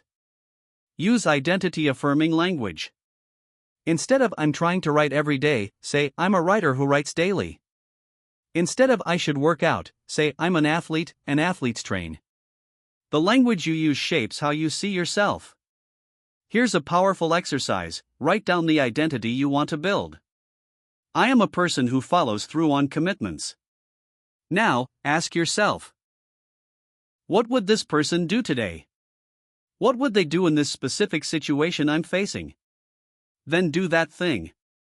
Each time you act in alignment with your desired identity, you're becoming that person. Also, create identity-based rules for yourself. Not I'm trying to eat healthy, but I don't eat sugar. Not I'm working on being more productive, but I don't check my phone in the morning. These rules feel different psychologically. I don't is identity. I'm trying not to is aspiration. Identity is more powerful. Think about religious practices. Devout Muslims pray 5 times a day not because they're motivated, but because that's what Muslims do. It's identity. Orthodox Jews keep kosher not because it's easy, but because that's who they are. You can harness the same psychological mechanism for your goals. The beautiful thing about identity-based discipline is that it's self-reinforcing. The more you act like the person you want to become, the more you believe you are that person. And the more you believe you are that person, the more naturally you act in alignment with that identity. It's a virtuous cycle. Turning small wins into massive progress. Let's talk about momentum and the compounding effect of consistency. One of the most discouraging aspects of working toward big goals is that progress often feels invisible. You work hard for a week and see minimal results. You show up for a month and feel like you're barely closer to your goal. This is where most people quit. They don't see dramatic results, so they conclude their efforts aren't working. But this is a fundamental misunderstanding of how progress actually happens. Progress compounds. It's not linear, it's exponential. In the beginning, the returns on your efforts seem small. You're building foundation, developing skills, establishing patterns. This phase feels slow because you're investing in future capacity rather than seeing immediate results. But if you stay consistent, something remarkable happens. The effort that produced minimal results in week 1 produces significantly more results in week 10. The same effort in month 6 produces transformative results. This is the compound effect. James Clear uses the analogy of an ice cube. You put an ice cube in a room that's 25 degrees. You raise the temperature to 26, then 27, then 28. Nothing happens. 29, 30, 31. Still frozen.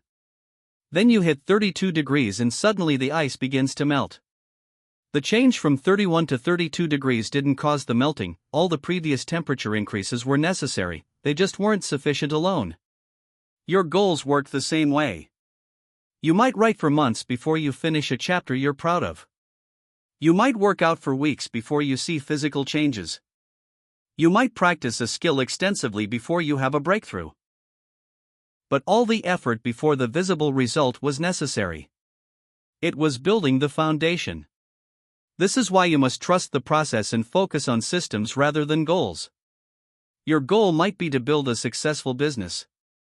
Your system is working on your business for 2 hours every day. The goal is important for direction, but the system is what produces results. And you need to celebrate the system wins, not just the outcome wins. Create a small wins tracking system. Every day that you execute your ritual and do the work, that's a win. Mark it. Celebrate it. Don't wait until you've achieved the big goal to feel successful. Acknowledge every instance of follow-through as evidence of who you're becoming. There's psychological research showing that frequent small rewards are more effective at maintaining behavior than infrequent large rewards. If you only reward yourself when you hit major milestones, you'll lose motivation in between. If you reward yourself for every day of showing up, you maintain motivation throughout. The reward doesn't have to be elaborate. It can be as simple as feeling satisfaction and consciously acknowledging yourself, I did what I said I would do. I'm building integrity with myself. That feeling of self-respect is deeply rewarding to your nervous system. Also, understand the concept of lead measures versus lag measures. Lag measures are the outcomes. The weight lost, the book published, the business revenue. Lead measures are the actions that produce those outcomes, the workouts completed, the words written, the sales calls made. You can't directly control lag measures, but you can absolutely control lead measures. And when you consistently execute lead measures, lag measures take care of themselves. Focus your attention and celebration on the lead measures. Those are what you control. Create process goals rather than outcome goals. Instead of I will lose 20 pounds, try I will exercise 4 times per week and eat vegetables with every meal. Instead of I will write a book, try I will write 500 words every day. The outcome goals provide direction, but the process goals provide daily wins. Another powerful strategy is to keep a progress journal. Once a week, write down everything you accomplished related to your commitment. Not what you still haven't done, not how far you are from the finish line, but what you actually did. You'll be amazed at how much progress becomes visible when you document it. Often, we discount our progress because we're focused on how far we have to go. The progress journal forces you to look at how far you've come. And seeing your accumulated progress is incredibly motivating. It provides evidence that your system works, that your effort matters, that you're actually moving forward. Remember, you don't need massive action to create massive results. You need consistent action that compounds over time. Writing 250 words per day is only 2 paragraphs. It feels insignificant. But 250 words per day for a year is 91,250 words, a full-length book. Working on your business for 90 minutes daily feels modest. But that's 547.5 hours per year, multiple months of full-time work. The compound effect means small consistent actions create remarkable results over time. But you have to trust the process during the invisible period when you're putting in effort without seeing proportional results. Stay faithful to the system. The results will come. Building a long-term commitment mindset. Finally, let's talk about the mental framework that allows you to maintain commitment not just for weeks or months, but for years. This is how you become someone for whom follow-through is simply who you are. First, embrace the concept of infinite games versus finite games. A finite game has a clear endpoint, you're playing to win and then the game is over. An infinite game has no endpoint, you're playing to keep playing, to continue improving, to stay in the game. Most people approach their goals as finite games. I want to lose 20 pounds, then I'm done. But what happens after you lose the weight? If you haven't built sustainable habits, you'll regain it. The people who maintain results are playing the infinite game.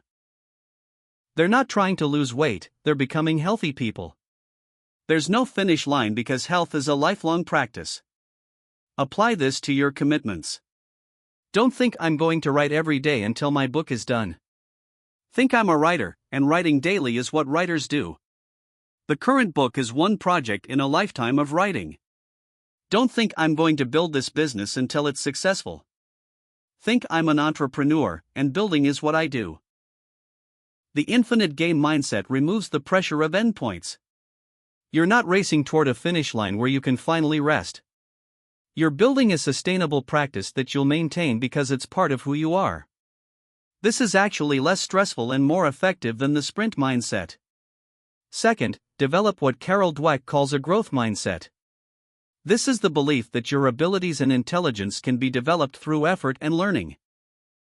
The opposite is a fixed mindset, which believes your abilities are static. People with a fixed mindset see challenges as threats to their identity.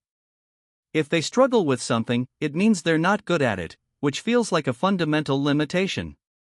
So they avoid challenges and give up easily when things get hard. People with a growth mindset see challenges as opportunities to develop. Struggle doesn't mean they're inadequate, it means they're learning. This makes them much more resilient and consistent because setbacks don't threaten their identity. Cultivate growth mindset self-talk. When you struggle, instead of "I'm not good at this," try "I'm not good at this yet." When you fail, instead of "this proves I can't do it," try "this shows me what I need to learn." The word "yet" is incredibly powerful. It implies trajectory rather than fixed state. Third, practice long-term thinking. Our brains are wired for immediate gratification. We value present rewards much more highly than future rewards. This is called temporal discounting. The marshmallow test demonstrates this. Children who can delay gratification tend to have better life outcomes. You can train yourself to value future rewards more highly. One technique is vivid visualization. Regularly spend time imagining your future self who has maintained your commitments. See them clearly. Feel how they feel.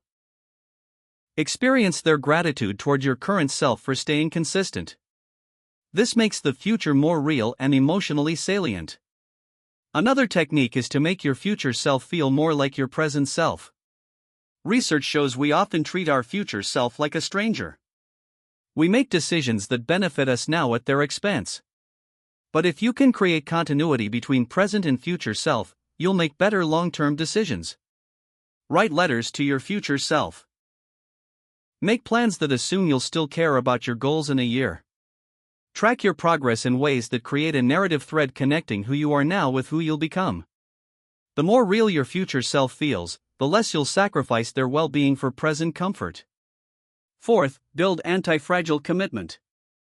This means creating a relationship with your goals that gets stronger through challenge rather than weaker. Most commitment is fragile, it breaks under stress. Some commitment is resilient, it survives stress. Anti-fragile commitment actually strengthens through difficulty. This happens when you use every challenge as an opportunity to prove to yourself that you can handle difficulty and continue anyway.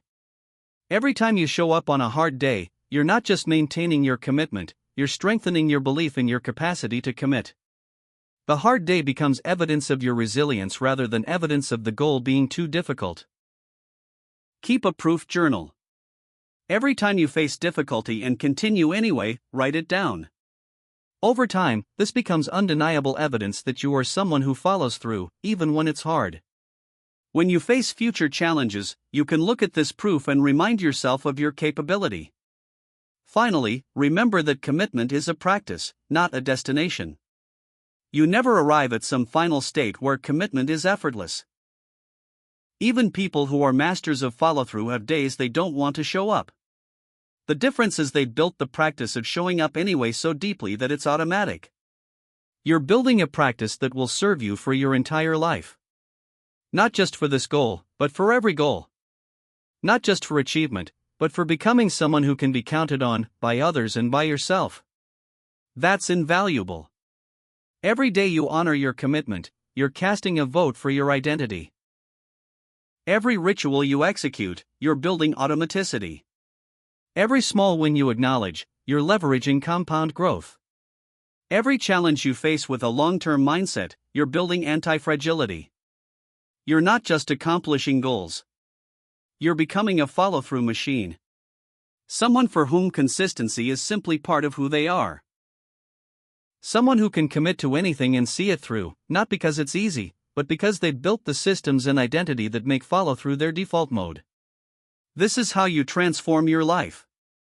Not through a single heroic effort, but through daily rituals practiced consistently, identity built through repeated action, small wins compounded over time, and a long-term mindset that makes commitment sustainable indefinitely. You have everything you need to become this person. The question is, will you commit to the practice? Will you build the rituals? Will you show up for your small wins? Will you play the infinite game? The answer to those questions will determine everything. Choose wisely. Then commit completely. And watch what you become.